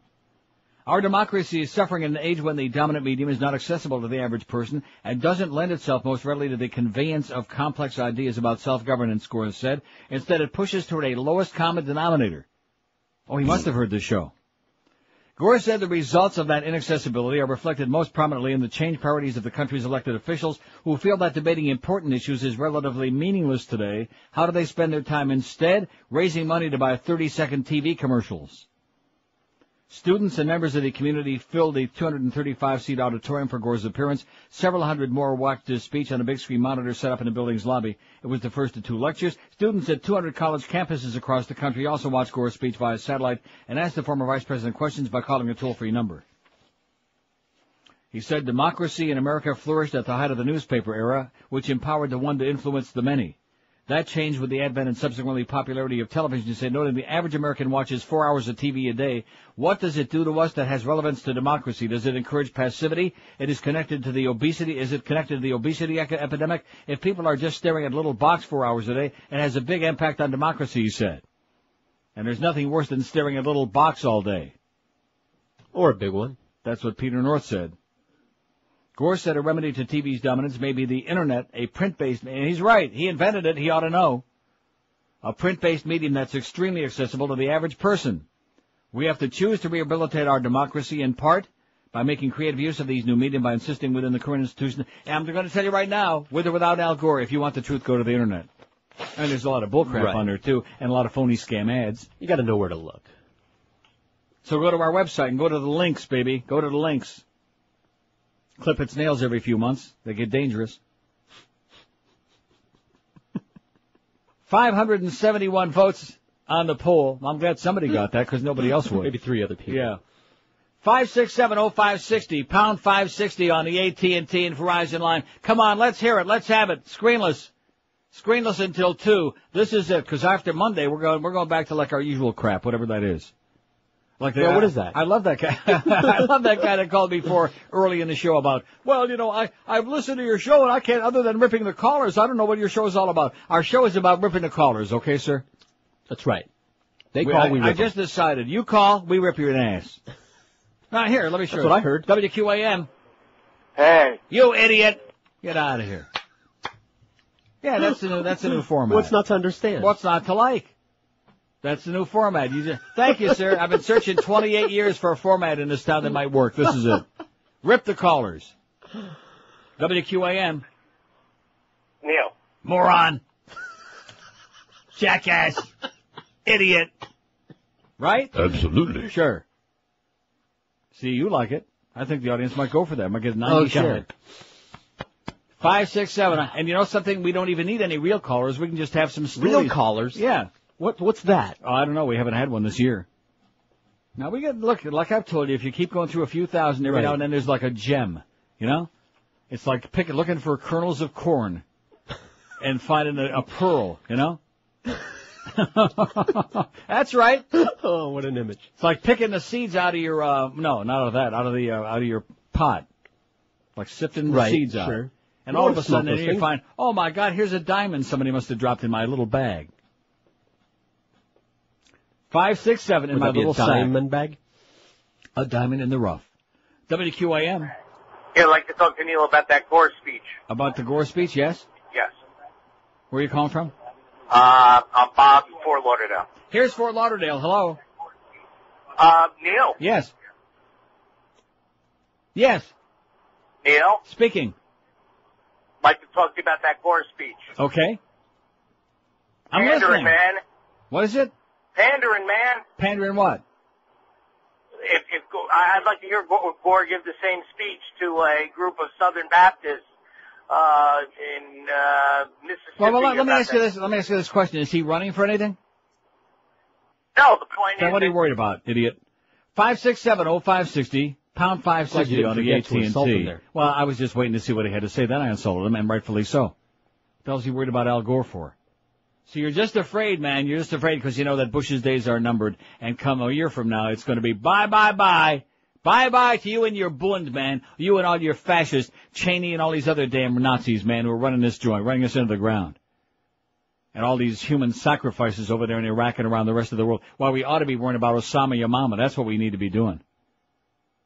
It's just mind-blowing. Didn't they just tell us a few months ago that Al-Qaeda, they had cut off the head and it was basically impotent and they couldn't do nothing no more? And now all of a sudden, Rumsfeld here says last week, well, we're having mixed success against Al-Qaeda and less success against the Taliban that's reforming in Afghanistan. Well, that sounds real promising. Sure. Just like Paul Bremer's report, who said that basically it's a disaster. He said, I'm the master of disaster in Iraq. But they found the answer. What's that? More military strikes. More military strikes. Now, what is this Operation Iron Hammer? Right? In fact, Hank said he was on his way over yesterday when he left the studio. That was funny. We're going to bomb them until they treat us like heroes. Because he heard that they got a great Joe Stone crabs over there in Baghdad. I wonder if Ferrall got to Joe's before he got canned, you think? I think he did. Yeah. In fact, I believe it was like after his show on Wednesday. I think he was heading off to Joe. I don't know. Let's see. Phil in Mudgate says, don't know if you talked about this, but the Scum Sentinel has a blurb in Section A today about Jethro. Oh, I'm glad you mentioned that. I got that here. I got the story in my pile. Good reminder.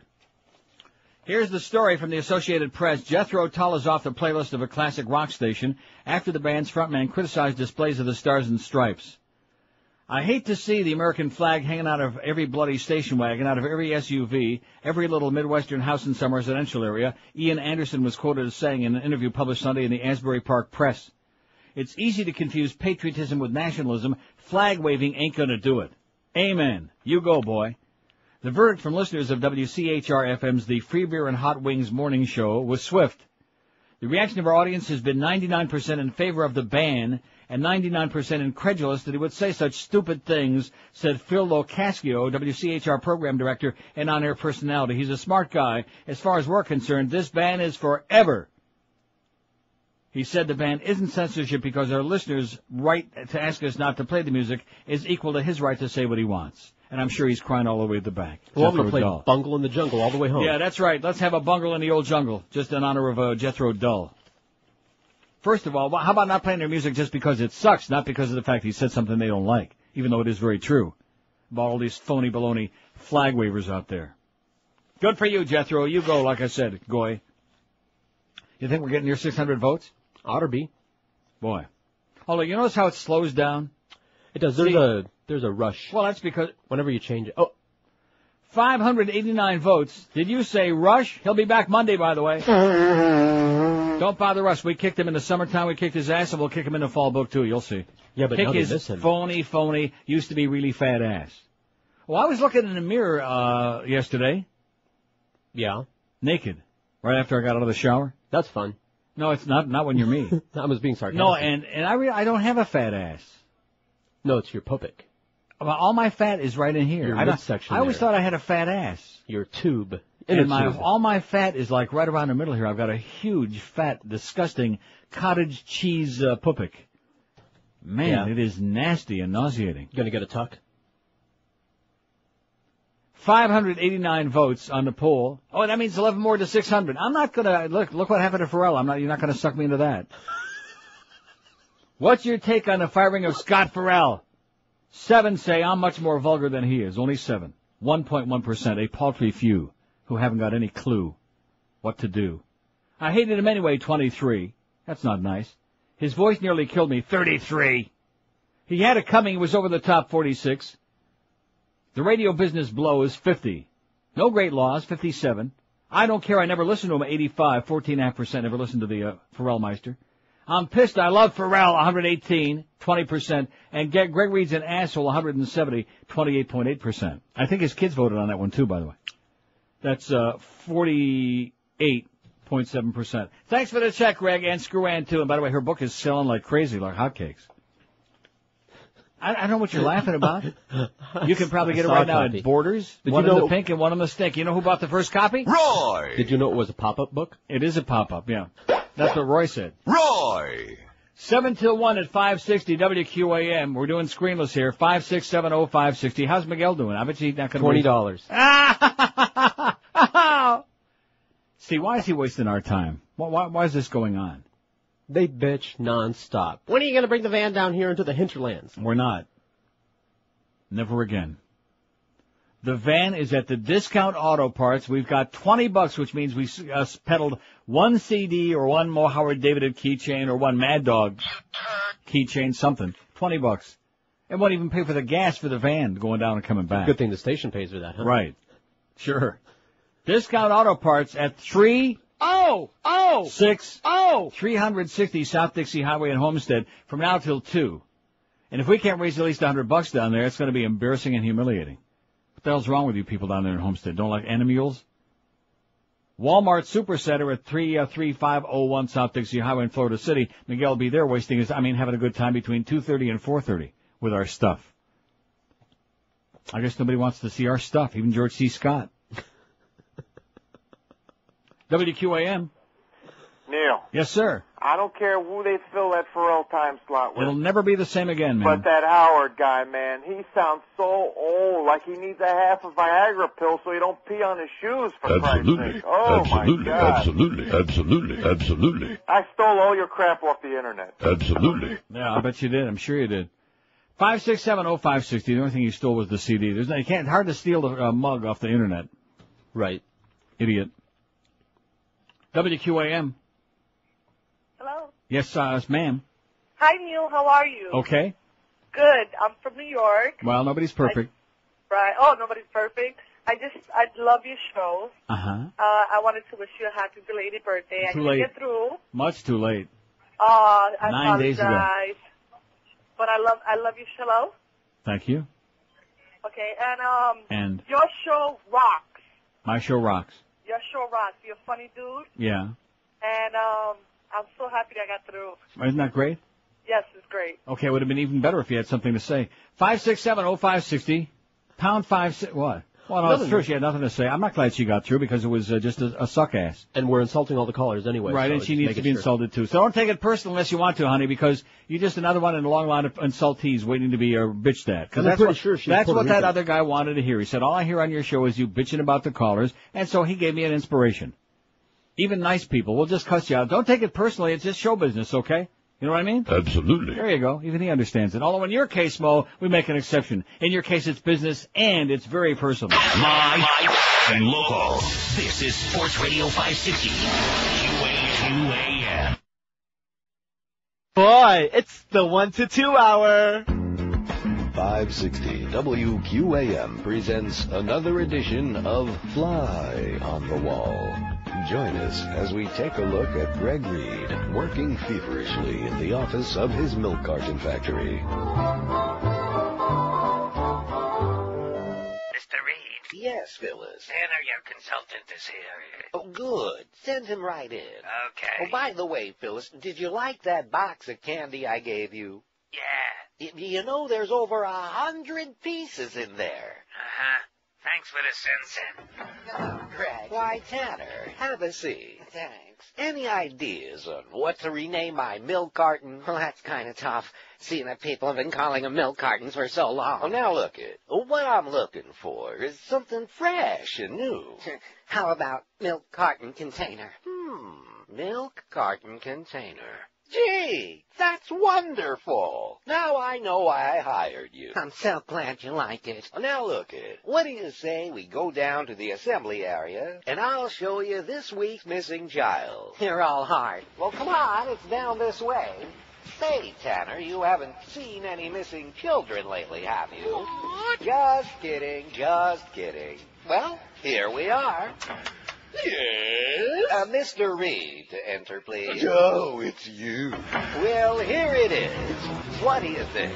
Oh, very nice. Now look, over here, this is our skim milk line. Oh, nice. You see, we changed from traditional blue to Velda pink. Kimchi. Greg. Yes? Your time. Your time. The machine's grabbing me.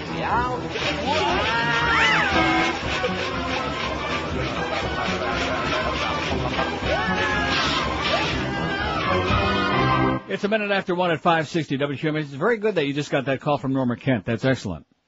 And you want to know why? Why? You see, because this is the kind of crap that goes on in this community, and the game is played this way. I threaten you, I intimidate you, I make your life a hell, and therefore I can do all kinds of shenanigans behind the scenes, and you're never going to write about me or talk about me or let the public know that it's me, Jack Thompson, who's doing all of these things, who's behind all of this crap. That ain't going to happen on this show, Jack, and I'm going to tell you why. And if you're listening right now, you ought to get your toothbrush packed up because you're going to jail. Because years ago, after you stole 2 years of my life with all the shenanigans, when it was my turn, and we finally got you to sign an agreement, after 2 years of living hell. And in that agreement, you said you wouldn't listen to this program, you wouldn't mention my name, you wouldn't refer to me in any way, shape, or form. Then we had to get a permanent injunction against you harassing me and stalking. That was before the stalking laws were on the books. So that you can't come within, I forget what it was, 300 yards of my house, of me, of anything. So I'm off limits for you, Jack, and I'm not going to be intimidated like the rest of the people in the media in this town, so you can pull all your hanky-panky behind the scenes and send thousands of psychotic emails to Greg Reed and Norm Kent and get help to get Ferrall fired off the air. I think the audience has a right to know what it's all about and why this station had to spend 90% of their waking hours fending this guy off. Because I know him better than anybody else. I spent 2 years of living hell. So you can send all the letters you want. And Norm's call for the benefit of the audience was, please have Neil not mention me by name on the air. Well, you're not supposed to be listening anyway. The only way you know I'm mentioning your name, and by the way, they're coming on faxes from the audience, and they're entitled to mention your name. You're a public figure, such as you are. See, I'm not scared. So I'm going to sit here and let the audience know who it was and why it is. And just like I said yesterday, the idea that one person can dictate community standards in an area like this where we got 4 million people living is an outrage. But this is the way the game is played. Oh, well, if you mention my name on here, I'm going to start saying, no, you're not. Not concerning me, you're not, or you're going to jail. Because you're in violation already of our agreement. You're not supposed to even mention my name. I don't exist as far as you're concerned. Jack. 5670560, pound 560 on the AT. Here's a fax that says, I think Greg will be making a trip over to Naples next week to explain the morning fiasco. First, he busts up the first team, then has radio boot camp in San Diego at a huge expense, then busts the team up, now hires a guy he likes, and 6 months later he's gone. Sir, you are absolutely correct, sir. Well said. But you see, in light of the fact that Greg Reed knew there was this individual out there in this community, that's all the more reason he shouldn't have put Ferrall on in the first place. Remember those discussions we had? Sure. Of what is he thinking about? Doesn't he realize what's going to happen here? 5670560, pound 560 on. And the reason you won't read about it in the newspapers is because people like Tom Jicka, he already had to go through hell. And others. And so they're all scared. They're all scared to tell you the real story behind the story, what's going on here. I'm not. 120. What do we got? 120. $120 out there with Miguel. Nice going there down in Homestead. Discount Auto Parts, 30060, South Dixie Highway in Homestead, Nuttall 2, with our Best of Neil merchandise. See, we're starting to pick it up. We might get 300-400 there. Come on, all my paisans down there from the Redlands, all you people Leisure in South City. Day that are always bellyaching, how come you guys don't come down here with the van? How come we Perrine, can't get your Miranda. merchandise down here? Goulds. Goulds. Right. South Miami Heights. Right, whatever the hell else is down there. Nose picking land. Cotton picking and nose picking land. WQAM. QAM. Yes. Yes, sir. Yeah, I want to talk to Neil. Speaking. Speaking. Neil Rogers? Yes, sir. Sounds like me. Wow, okay. Listen, I just want to ask you if you know about a book called The Forbidden Truth. The Forbidden Truth? Is that the one that's on our website, I believe? Oh, I don't know, because my computer crashed on me a long time ago. Is that the one that's on about the Afghan pipeline? Yeah, exactly, by the two French guys who wrote it. Right. We not only read it, but it's on our recommended on our website. Okay, great deal, because I want to make sure people are reading that book. So. It's great. Yeah, okay, I like what you're doing. Keep up the good work. Thanks a lot, pal. Have a great day. Bye-bye. 5670560. You can go to neilrogers.com, not just vote on our poll, and also see the WMD countdown, but also our recommended list of books. I think that's still on there, I hope, unless maybe we took it off, because it was on there a long, long time. We got Scran's book on there. One in the pink. Oh, there it is. No, that's the Gore one. And Stupid White Men. Oh, there it is. Forbidden Truth, U.S. Taliban Secret Oil Diplomacy. Saudi Arabia and the Failed Search for Osama Yamama. It's on there still. On neilrogers.com. Excellent reading, important reading. Most of you won't read it, though. WQAM. Hello, Neil. Yes? When are you going to come down to Kendall? I'm not. Get lost, punk. Oh, let me say this also in regard to what I just said. See if my lawyer was really worth his salt. Instead of calling you and saying that there are letters written about Neil, don't mention him by name on it. Instead of that, what he ought to be doing is reminding the aforementioned Jack Thompson of that agreement. And they has, number one, got no business listening to this program, and number two, certainly not mentioning my name. And number three, the First Amendment still is alive on this program, and I'll mention whoever the hell I want. That's what Norma Kent should be saying, instead of calling you and saying whatever he said. 5-6, what? We're getting letters. Good. Have somebody in your orifice wipe their ass with them, okay, Norm? WQAM. Hey. Yes, sir. Hey, this is Neil? It isn't? Sure as hell sounds and looks like Neil. Hey, man. I'm just an imposter, I guess. Hey, you guys down in Homestead, are you fish packing? Yeah, we're fish packing in Homestead, yeah. Us and Julian Crane, we're tuna packing. WQAM. Oh, line 1 don't work. By the way, where's Fix-It? He's not here today, so forget about it. Good luck to us. WQAM. Neil. Yes, sir. How you doing today, sir? I'm doing sensational. You know, I knew there was a big problem in this country right when we went through our elections and we got Bush elected. If you look back and you remember seeing the TV screen on who got all the electoral votes and which areas were blue and which areas were red. Right. If you notice, which were the main states that had red? Yahoo states. You got it, buddy. Yahoos. Yes. The Nazi people. Well, the red. You know what the red. You know what the red stands for, don't you? It stands for redneck. That's right. Exactly. And if you look where all the blue were, Florida, California, New York, New Jersey, Michigan, Minnesota. That's right. Pennsylvania, the whole of New England, California. You got it. All around the edges where living and breathing people live, and in the middle and the deep south, it's all Yahoo. Exactly. All you had to do was just look at the TV screen, and it told you right there in your face who we were dealing with. Of course, it didn't tell you where they fixed the votes in Florida, but that's another story. Exactly. And isn't it comforting to know that now that we got these electronic voting machines, it'll be so much easier for them to fix all the elections now. Exactly. They can have their technicians go in there and play with them. In fact, they're saying, I'm die-bolding over here is what the new saying is. Hey, George, I hope you had a good vacation. I hope you enjoyed your time away from all these assholes that are down here. Oh, yeah, it was a blast. He said it was okay. He said he was blessed with a blast. I just smoked and slept. Yeah, he smoked a big fat one. What you're doing, Neil, man. Free speech and, screw them Republicans. Thanks a lot, Pally. Have a great day. You too, buddy. Yeah, this idea that there are certain people who think they can pull all their shenanigans behind closed doors, and I'm going to intimidate everybody, and nobody's ever going to talk about me, and nobody's going to know that I'm the one who's creating all this stir behind the scenes. Bullcrap. That stops today. That stops right now on this show, okay? That stops right this moment. And shame on you people and the rest of the media in this town who are so easily intimidated. I know this guy can make your life a living hell, and I know that most of you don't have the kind of agreement that I've got where this guy can't even, breathe my name or think about me. Quit thinking about me, Jack. He's thinking about it right now. Yeah. Oh, yeah. Make no mistake about that. That, too. He's got a Neil Rogers bobblehead. Can't imagine what he's doing with it. Bobbling. 5670560. Ouch! Pound 560 on the AT&T and Verizon wireless line. Shame on you, Norma, for being such a pussy, okay? Norma, you ought to be putting this guy, every time I'm the one that has to tell him how to respond. What is wrong with you, Norma? Why are you such a quisling, such a little pansy? Lay the law down, baby. You got it right there. You got the signature on the paper. You got all them documents, man. Wouldn't it be wonderful to dredge up all of that stuff again and lay it out there for the public so they understand the kind of living hell that some of us have to go through because of one man? Because one guy who decided, I'm going to decide what's going to be on the radio. I'm the super moralist because the Lord told me so. Yeah, right. Yeah. And God told me you're full of crap. WQAM. Yeah, the whole for Neil. Speaking. Mike. Hey, let's talk to Mike. Hello, Mike. Sorry about that. I'm going down to Homestead by a Vantage Key saying, just to let you know, I'm a first-time caller, and keep up the good work. Thanks a lot, Pally. Thanks. All right, bye. See, that guy's on his way down there. That's excellent. And he's probably coming all the way from Pompano. When you add up everybody that's in that sprawl down there. Yeah. Are they sprawling it? Oh, yeah. They sprawled out. Don't forget Miguel's in the QM van. Do it, baby. Do it for the Lord. Do it for... Oh, God. That's right. Discount Auto Parts Store. 30060 South Dixie Highway in Homestead, noon to 2.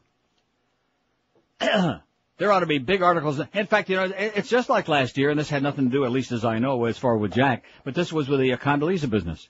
Did anybody ever read anything in the newspapers about that? No. No. See, you people out there who listen to and support this radio station, even the ones who don't like it, you're entitled to know what the hell is going on. And so when a bunch of right-wing assholes are starting a whole song and a dance and making all kinds of threats, and we're going to go after your license and you're playing condo, and we're getting the stuff from Fox News, and when John Gibson writes that bullcrap piece that he wrote about how he wishes that I should be on, if I'm still on the air, the smallest market in America because I'm such a racist piece of crap. You should live so long, John Gibson, you loser asshole, you punk, you putz, you silly person, you. Why don't you take another stupid one of your surveys on it? We'll take a poll on it ourselves. You can climb on it. John freaking Gibson. Even got canned off MSNBC. What does that tell you? I'll tell you another one that really bugs me, it still takes himself so seriously. What's that asshole's name? Keith Olbermann. Man, what a jerk. What a jerk. No wonder MSNBC's got fractions. They got nobody watching. Keith Olbermann with the glasses, and he takes himself so seriously. The guy's a sports nerd. He used to be on ESPN. He's an idiot. You don't know who that is because you don't watch. Well, you never watched ESPN, and you're smart enough not to watch Fox News. Or MSNBC. Well, nobody watches MSNBC, do they? No. My wife. Your wife watches MSNBC? It's a commie plot inside my house that drives me nuts. Well, you know how many that brings up the total to the viewers? About 30, man. Nice going, Crystal. In fact, you can also pick them up in your Crystal set. 12 minutes after 1 at 560 WQM if you're looking for a really neat place to eat. Something different, something delicious, something fresh, something inexpensive. Vic and Irv's, baby. They've been doing it in Rochester since 1934. And you'll find them on Federal Highway, just south of Broward Boulevard on the tunnel on the east side. Vic and Irv's is a real flashback in time to what it used to be before these prefab joints, this McCrap that you get today. At Vic and Irv's, go and enjoy a burger or dog served hot, fresh, and fast, made with the finest, fresh, 100% ground chuck meat. In fact, the people in South Florida who bring you Vic and Irv's are the same ones that bring you cheeseburger, and they use the same grade meat in all of their stuff at the Vic and Irv's. You can buy an incredible quarter-pound hot dog in Vic and Irv's that you can wrap your lips around and be in absolute heaven. And because they use that signature meat sauce on all their burgers and dogs, it'll put a combination of flavors in your puss that'll give you like a tap dance right in your mouth. They got a great breakfast menu, too, at Vic and Irv's. Omelets cooked to order. French toast, pancakes, all your favorite side dishes. So if you heard me talk about it for a long time and you wonder, is it really that good? Go in and find out for yourself. You'll say absolutely positively. Vic and Irv's, they're on Federal Highway just south of Broward Boulevard and the tunnel on the east side. And be sure and tell them that cranky old Neil sent you by to Vic and Irv's.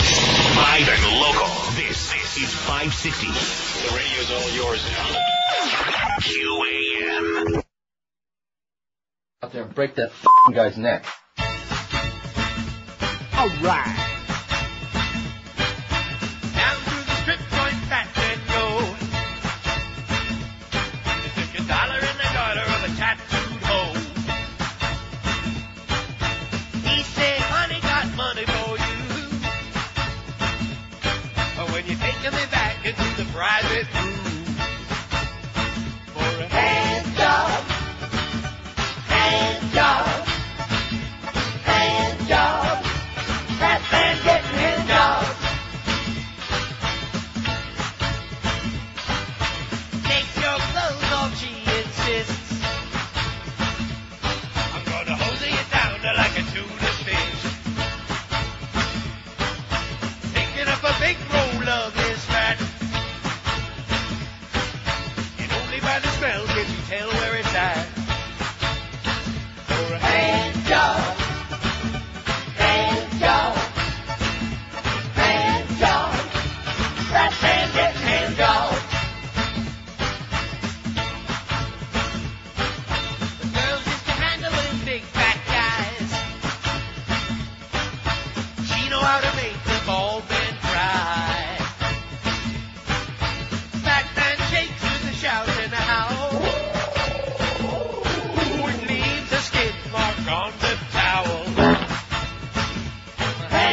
117 at 560 WQAM. 663 votes. We'll have 700 by 1:30.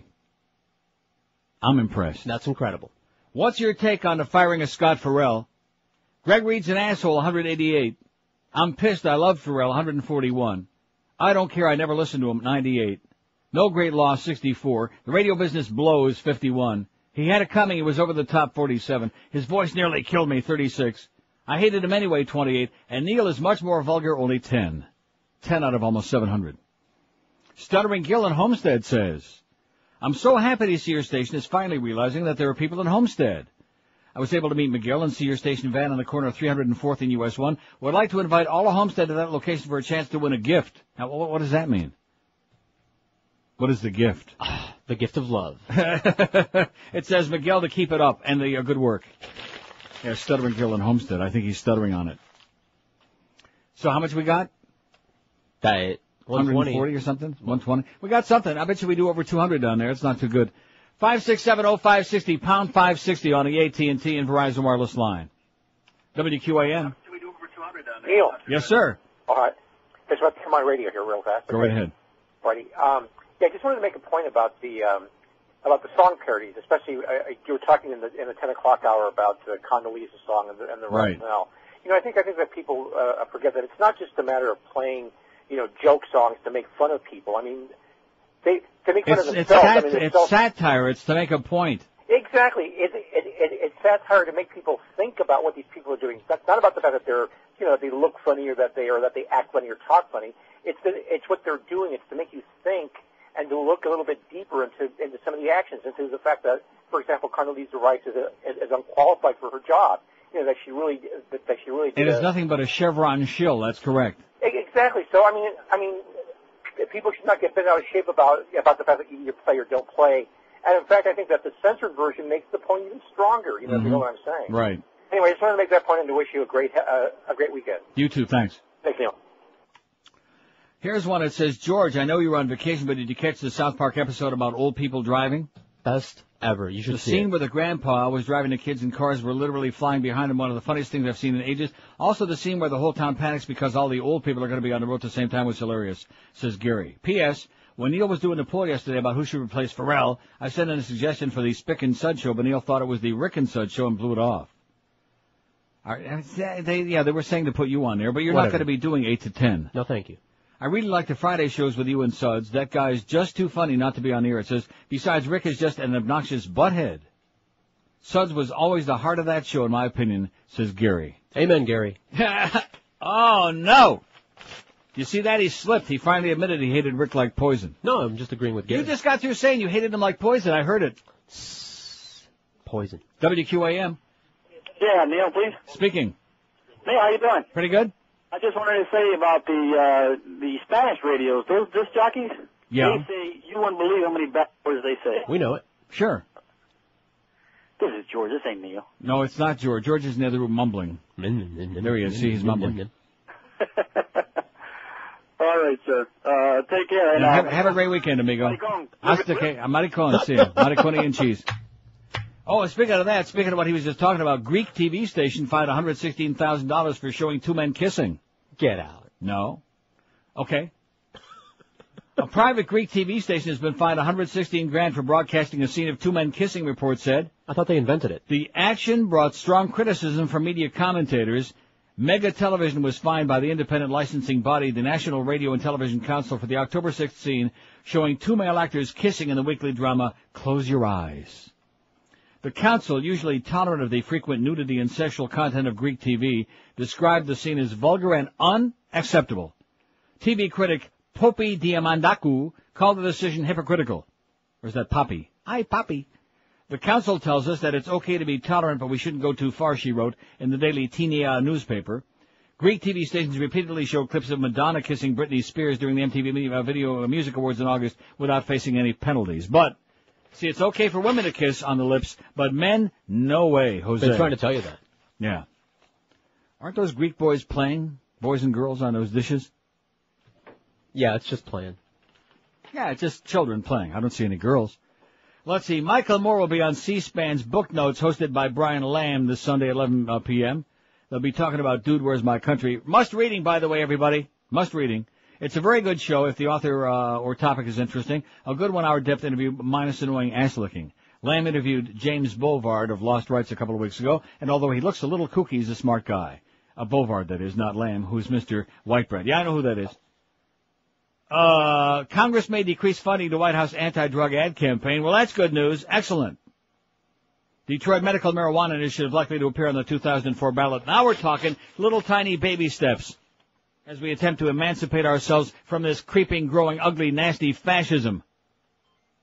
5670560, pound 560 on the AT&T and Verizon wireless line.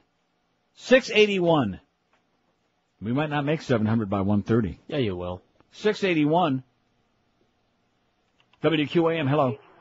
Uncle Neil. Yes, sir. I am right here standing next to Miguel. He is bringing in money, hand over foot, sir. Hand Excellent. over foot. All right. Miguel, what are you up to right now? What are you up to? Come on. See, he's going away now. He doesn't.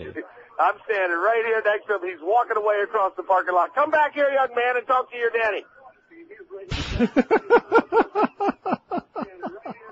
What do you got, Miguel? No, we know about that. What do you got? How much? Come on, goofball. He's listening to you on the radio. How much you got? How much, Miguel? Amigo?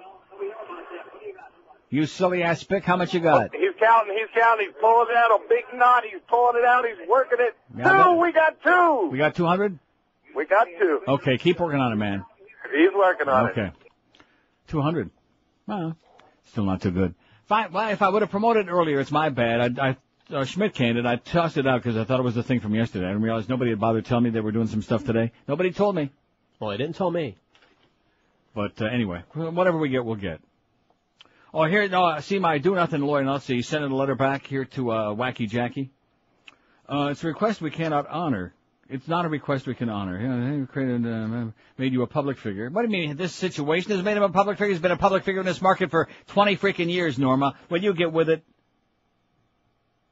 The Neil Rogers Show is free to mention your role in this affair. Indeed, many of the mentions of your name have been from faxes that have referred to your role in this matter. Under the terms of the settlement previously negotiated with you and our continued participation in the agreement, it is you, sir, that are stopped from listening, taping, impeding, interfering with, or in any way intruding into the airspace of the Neil Rogers Show. And Norma finally is... Absolutely correct, sir. Right.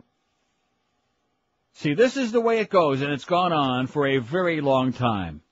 Pull all the strings behind the scenes, interfere with people, threaten, intimidate, send out all kinds of phony letters on legal letterhead, and make up all kinds of crap about people and get people canned or do the best to try to do it. And then deny that you're trying to do it on top of it, okay? The buck stops here today on this show, Jack, okay? Because you finally found somebody with a pair of balls who isn't going to be intimidated, and especially or that agreement don't hurt either. Well, no, that's what it's all about. No, seriously, I wouldn't put my goddamn livelihood on the line either if I didn't have that agreement backing me up. And I know exactly what it says, and I know he signed it voluntarily and willfully after we all went through 2 to 3 years of hell at WINZ and Zeta and finally WIOD. And I will give Norma credit for that. See, Norma, you know you got the power, baby. Use it. Wield it. Yank it. Twist it. And by the way, that guy you brought down here was just, marginal. What? Well, no, he was okay. He was a nice kid, but I mean, Norma's always, making these stories up. He had rough hands. He had rough hands. Absolutely. You know what that means? No. That means he's been constructing it. He's been working on it. Well, the Beast knows. He says, Clarence, man, he said, those sandpaper hands will kill you. There's some farmers with rough hands for milking all those cows. He's milking it for all he can, that Clarence. 26 past 1 at 560 WQAM. Yeah, I think the audience is entitled to know exactly what's going on. And also in that Condoleezza business here, which I kept trying to tell you people was a major story. They came within about a hair's breadth of getting my ass fired last year. Well, maybe not that close, but they sure as hell made a hell of an effort. And if that's the way you people believe in America, that what you want, the people who can be on the air, on radio or TV or the movies you see are going to be determined by a bunch of right-wing wackos behind the scenes pulling all the strings and making threats. That's not the kind of country I want to live in, eh? What time's that plane leave? Oh, not soon enough. Get me out of here. 127 at 560. The Beast is still in here eating, by the way. What he does every day is he waits until all the other people from the morning shows are gone. And he goes out there, and whatever the scraps are, and how he's in that gigantic box and that huge carton they bring in, that they have to bring in in a truck, whatever is left over in there, he sucks it all down. And Troy from Balance for Life had some really nasty things to say about you, Beast. He said you're a real loser, which I thought that's what you are in his program, to be losing it. 20 tubs of pasta a day is not the way to make the weight go away, okay? But it will make you gay, is what I say. Faye? 27 after 1 at Q&A. Hey, I'll tell you, speaking of food, the seafood that you love is at the Gold Coast Seafood Grill, man. One of the best kept secrets in town. But George and Scott, remember him? He used to be here. That little Scott. He used to be around. No mo.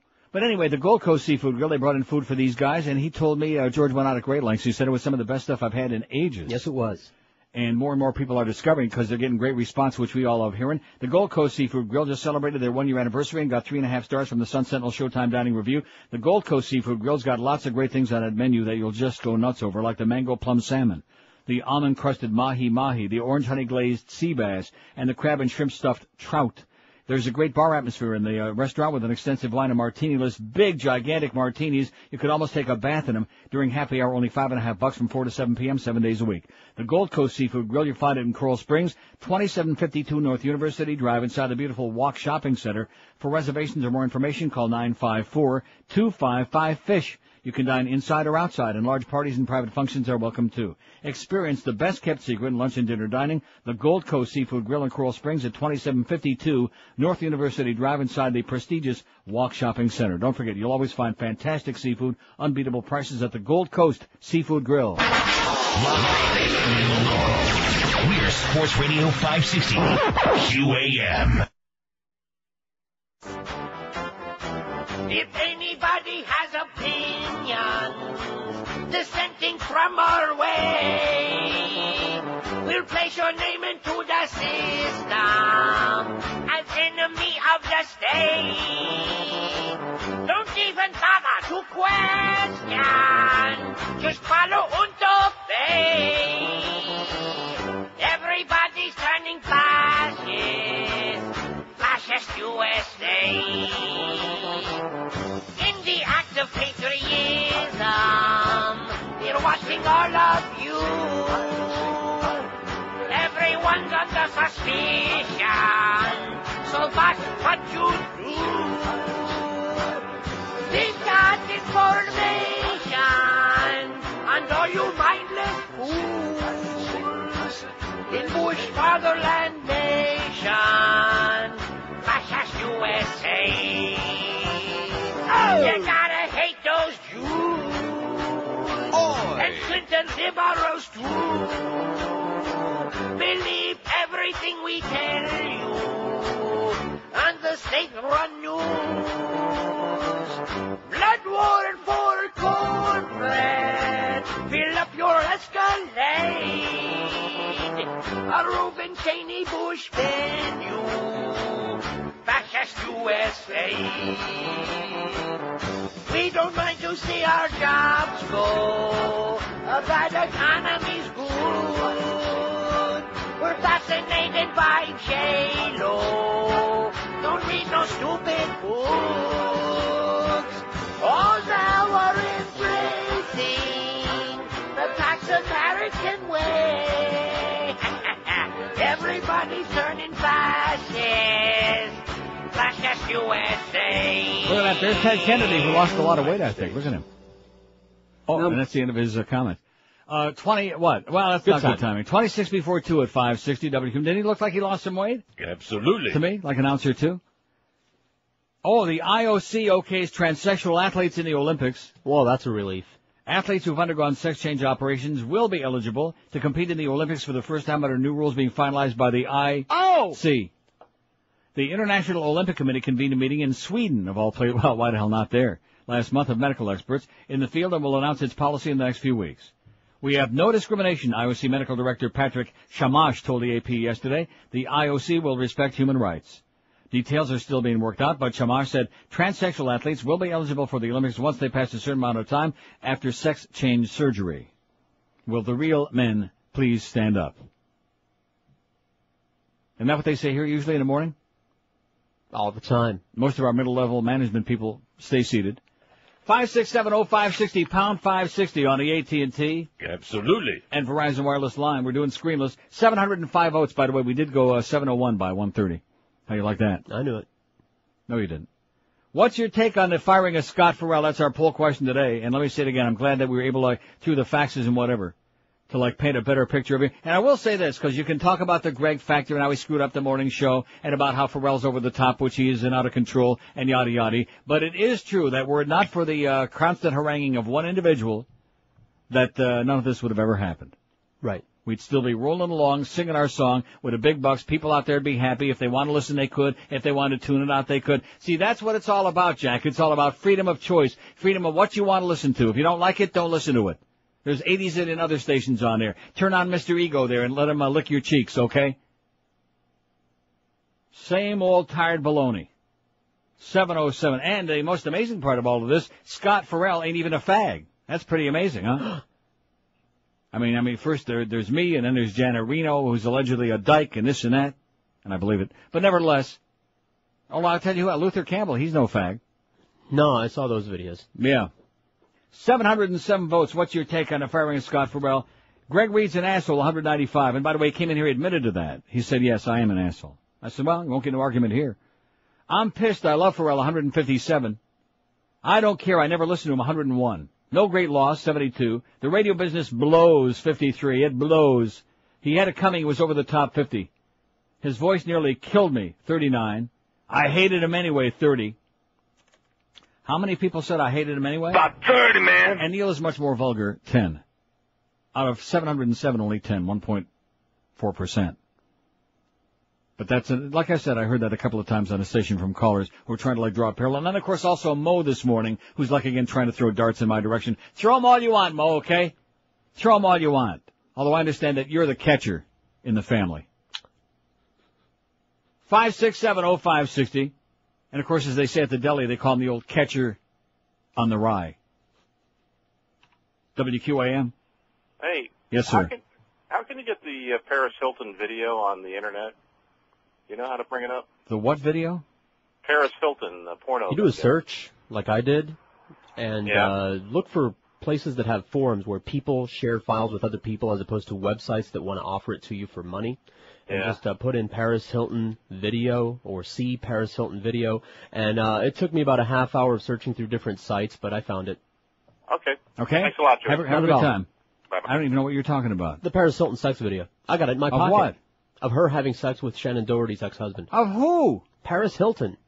I don't even know who the hell that is. She's the millionaire socialite. She's on the news. If you don't watch, you mean from the Conrad Hilton crowd? Right. Oh, one of the two I daughters haven't even there. seen that story. Jesus, we're so bogged down with this other crap here. I'm missing all the important stuff going on in the world. I got it here on my USB You flash have memory, what? Bob. The What? video.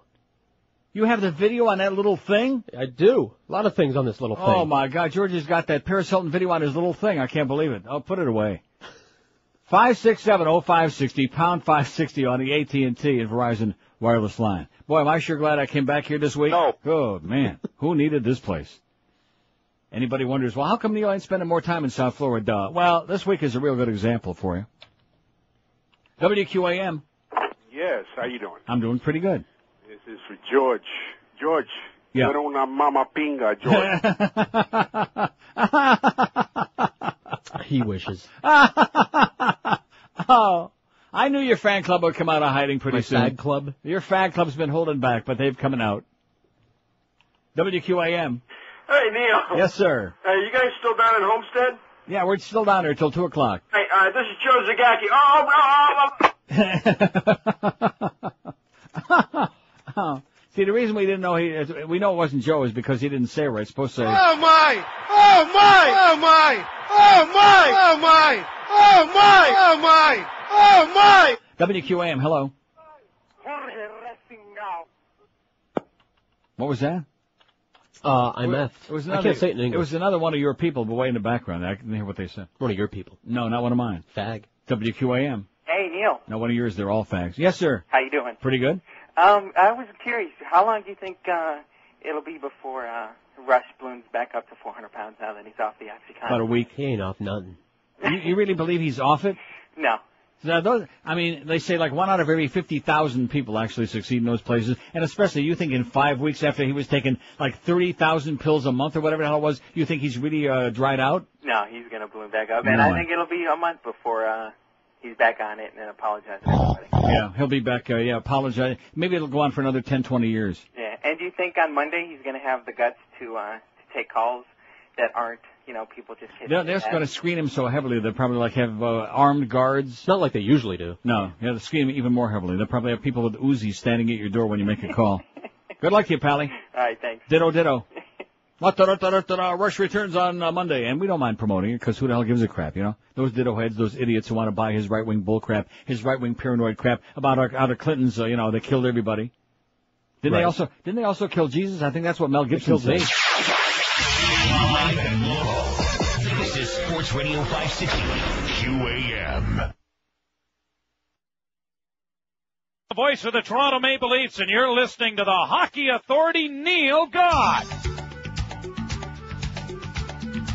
Oh!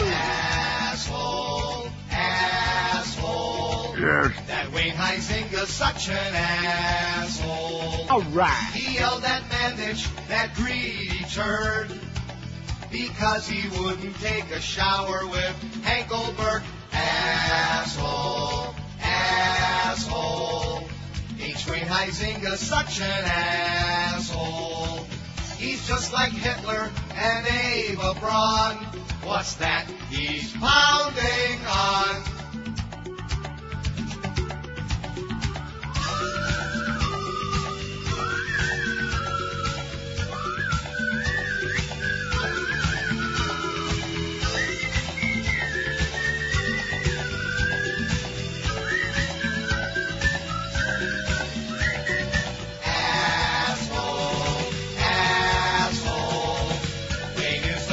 Essential asshole.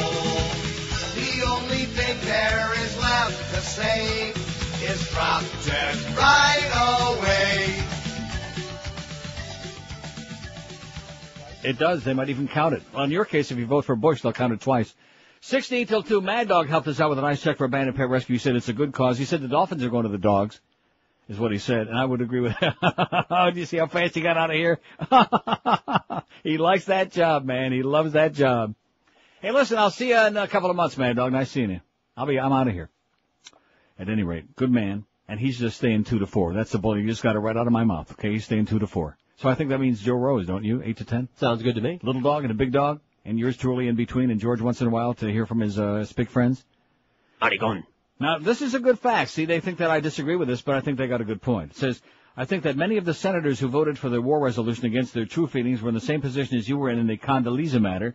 They would lose their jobs because Karl Rove and the Bushies had the American people so convinced that a vote not to support them was a vote for Sodom. Look what happened to Max Cleland, and Paul Wellstone probably would have lost his job. So they caved in and chose to keep their jobs so they can do more in the Senate to defeat other Bush programs, as we need you to stay rather than go over playing that bit.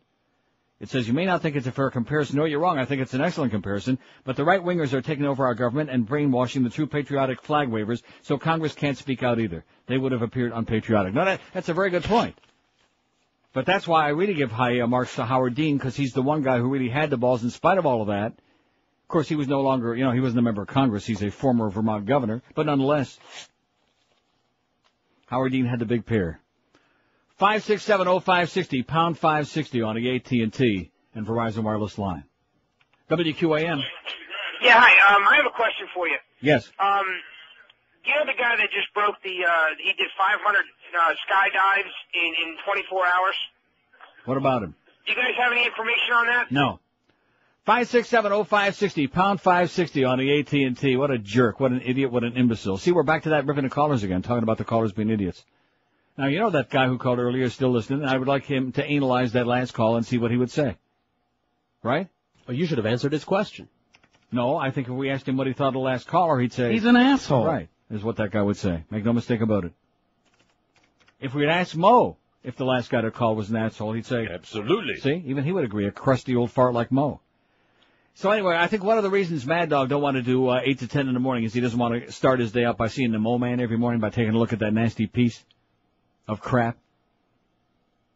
He didn't deny it. I said, you don't want to see Mo every morning, do you? You come in here and see him, no Mo. And you know what he said? No Mo. No Mo. That's what he said. Can you imagine starting out your day every morning taking a look at that? That nasty, miserable old bastard? I almost said something else. WQAM. Neil there. Yes, sir, speaking. Hey, Neil, good morning. Good evening. Good evening to you. Good evening. Top of the evening to you. Listen, I got to just say one thing. I've been listening to you for a long time. Right. And I just cannot believe that this guy is still around harassing you. I figured he'd pack up and head out to wherever schmucks like that go. Yeah.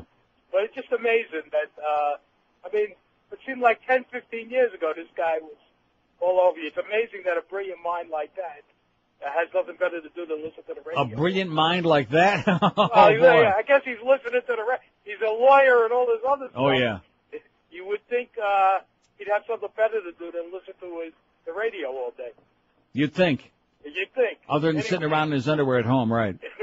You and him. I'll speak to you later. Okay, have a great day, pal. You'd think, but some people ain't got no life. That's the problem.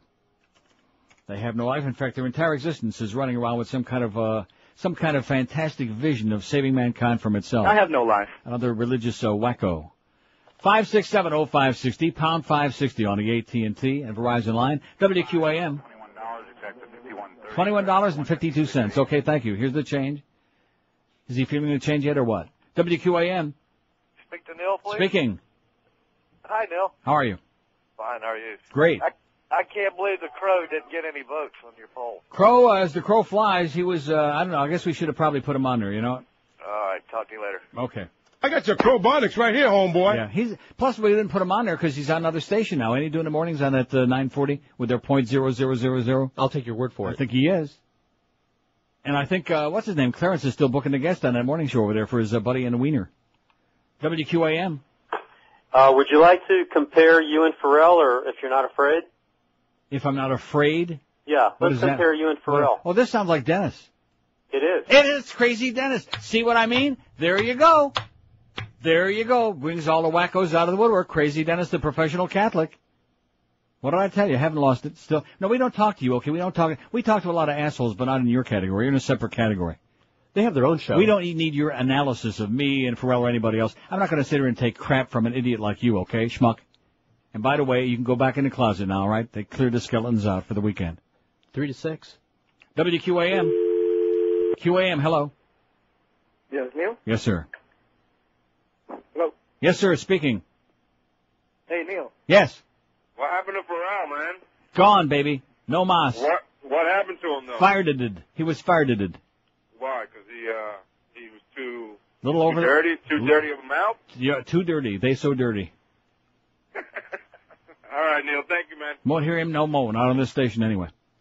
Because we got professional agitators running around. Oh, he's offensive. And like I said, he just, didn't have enough common sense to lay low for a little while. Let things, just couldn't do it. Couldn't control himself. So there's plenty of blame to go all the way around. Although when George came in this morning, he says, I know who I blame more than anybody else. Greg. Yeah, that's what George said. 5670560, pound 560. How much we got? 310. 310, not too bad.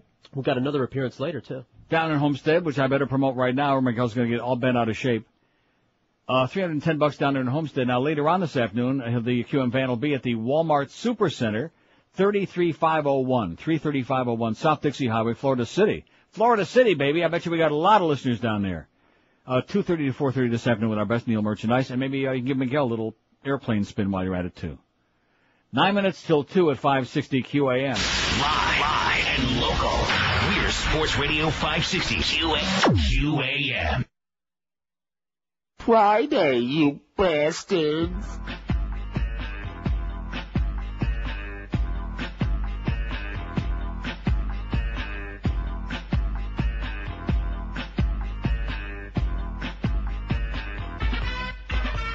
Sitting at home watching Dwight Lauderdale, talking about how bums are stealing 95's guardrail, when suddenly, with a bulletin to dish up, onto the screen came his partner, Ann Bishop. She said, this just in, to Eyewitness News, it's Governor Martinez and the True Live crew will have more details coming up at 5:30. He pulled them from the stores, cause they so dirty. Oh, they're so dirty. Oh, they're so dirty. Oh, they're so dirty. They curse all the time. Oh, they're so so dirty, so dirty.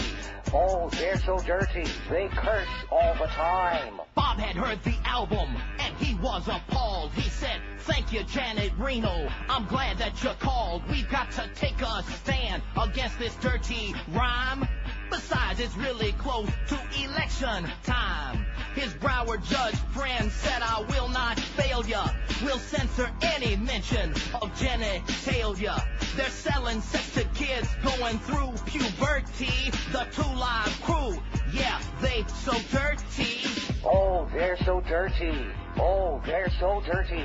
Oh, they're so dirty. They curse all the time. Oh, they're so dirty. So dirty. Oh, they're so dirty. They curse all the time. He kicked rapper butt to show he had guts. Though most of the people said, this guy is a putz. He rid the land of that noise pollution, even though it went against the Constitution. And what did Luke do during all of this jive? Sold 10,000 more copies at $12.95. He bought a brand new Mercedes. It's really pretty driving it to the bank, 'cause he's so dirty. Oh, they're so dirty. Oh, they're so dirty. Oh, they're so dirty. They curse all the time. Oh, they're so dirty. So dirty. Oh, they're so dirty. They curse all the time. 156, 4 till 2 at 560 WQM. The Mad Dog is standing by. He said the Dolphins are going to the Dogs. That's what he said, something like that. He also said, no mo. I don't know what he meant by that. He said, no mo. He kept singing it on the way out the door. Out the door. You got the Humper at 4, and then he's going to have the Dave Wants That Show 5 to 6. And, of course, that's going to be really very interesting to hear what Dave Wants That has to say on the way out. The Big O, Orlando Alzagiri at 7. What's the story? It says at the Kendall Ale House ? Do we have any update on that? No. Kendall Ale House? At the Kendall Ale House? There you go. The Big is going to be at the Kendall Ale House? Maybe I'm reading that wrong. And then you got NK after 10 o'clock tonight, ESPN Radio overnight, and a whole bunch of ball games, man, and stuff. You got Syracuse, another girls' school, to get the Hurricanes back into winning shape after 2 really bad, embarrassing, humiliating weeks. Get everybody out of their sour mood. So they're playing little tiny girls' school from Syracuse. The Orange Men. Little tiny, or they're about like this tall, the Orange Men. They're just going to step on them, make an orange crush. And then you got the Baltimore Ravens against the Dolphins, and of course, because Brian Greasy's playing, even though the Ravens have no offense, we all know that, because Brian's starting on Sunday, it could be pretty interesting, you know. Hey, Brian, quit falling down and quit doing that, Brian. Quit doing that. Quit making that sound. So Gary says, at the risk of being a chronic faxer, because he just faxed a good fax a little while ago, but that's okay. Some information. He says, I believe the Crow bailed out of that silly show on 940 and is now playing ball in Japan. He's turning Japanese. How do you like that? He's back in Japan? Yeah, because he's already played ball out there, I believe. Right, he used to live there. Right. Speaks it fluently. He speaks Japanese? Yeah, he does. Are you serious? Maybe that's where he got that talcum powder from. Speaks Japanese better than he does English. See? I almost was able to get out of here. We almost got to the end of the week, and there's George starting up again. That was really bad. Are you suggesting that the Crow speaks Crowbonics? Is that what you're saying? But yeah, but not in Japanese. And he loves it, by the way. The Crow loves us. He loves Crowbonics. He loves that cashmere bouquet. He's a good guy. I love the Crow. He is a great guy. He don't belong on the air, and that's why he's playing ball in Japan again. Because he's busy turning Japanese. Okay, here, this is the last time we're going to examine this here, because starting Monday, we move on to bigger and better upper things, like out of town. What's your take on the firing of Scott Ferrall? That's our poll question at neilrogers.com. 751 votes. 350. No, 751. Oh, you mean $350 down there in Homestead. Thank you, folks in Homestead. Not bad. Not great. That was just phase 1. Right, that was only phase 1. You can move into phase 2. Jim and Tammy Baker will sell you a beautiful condo for $10 million.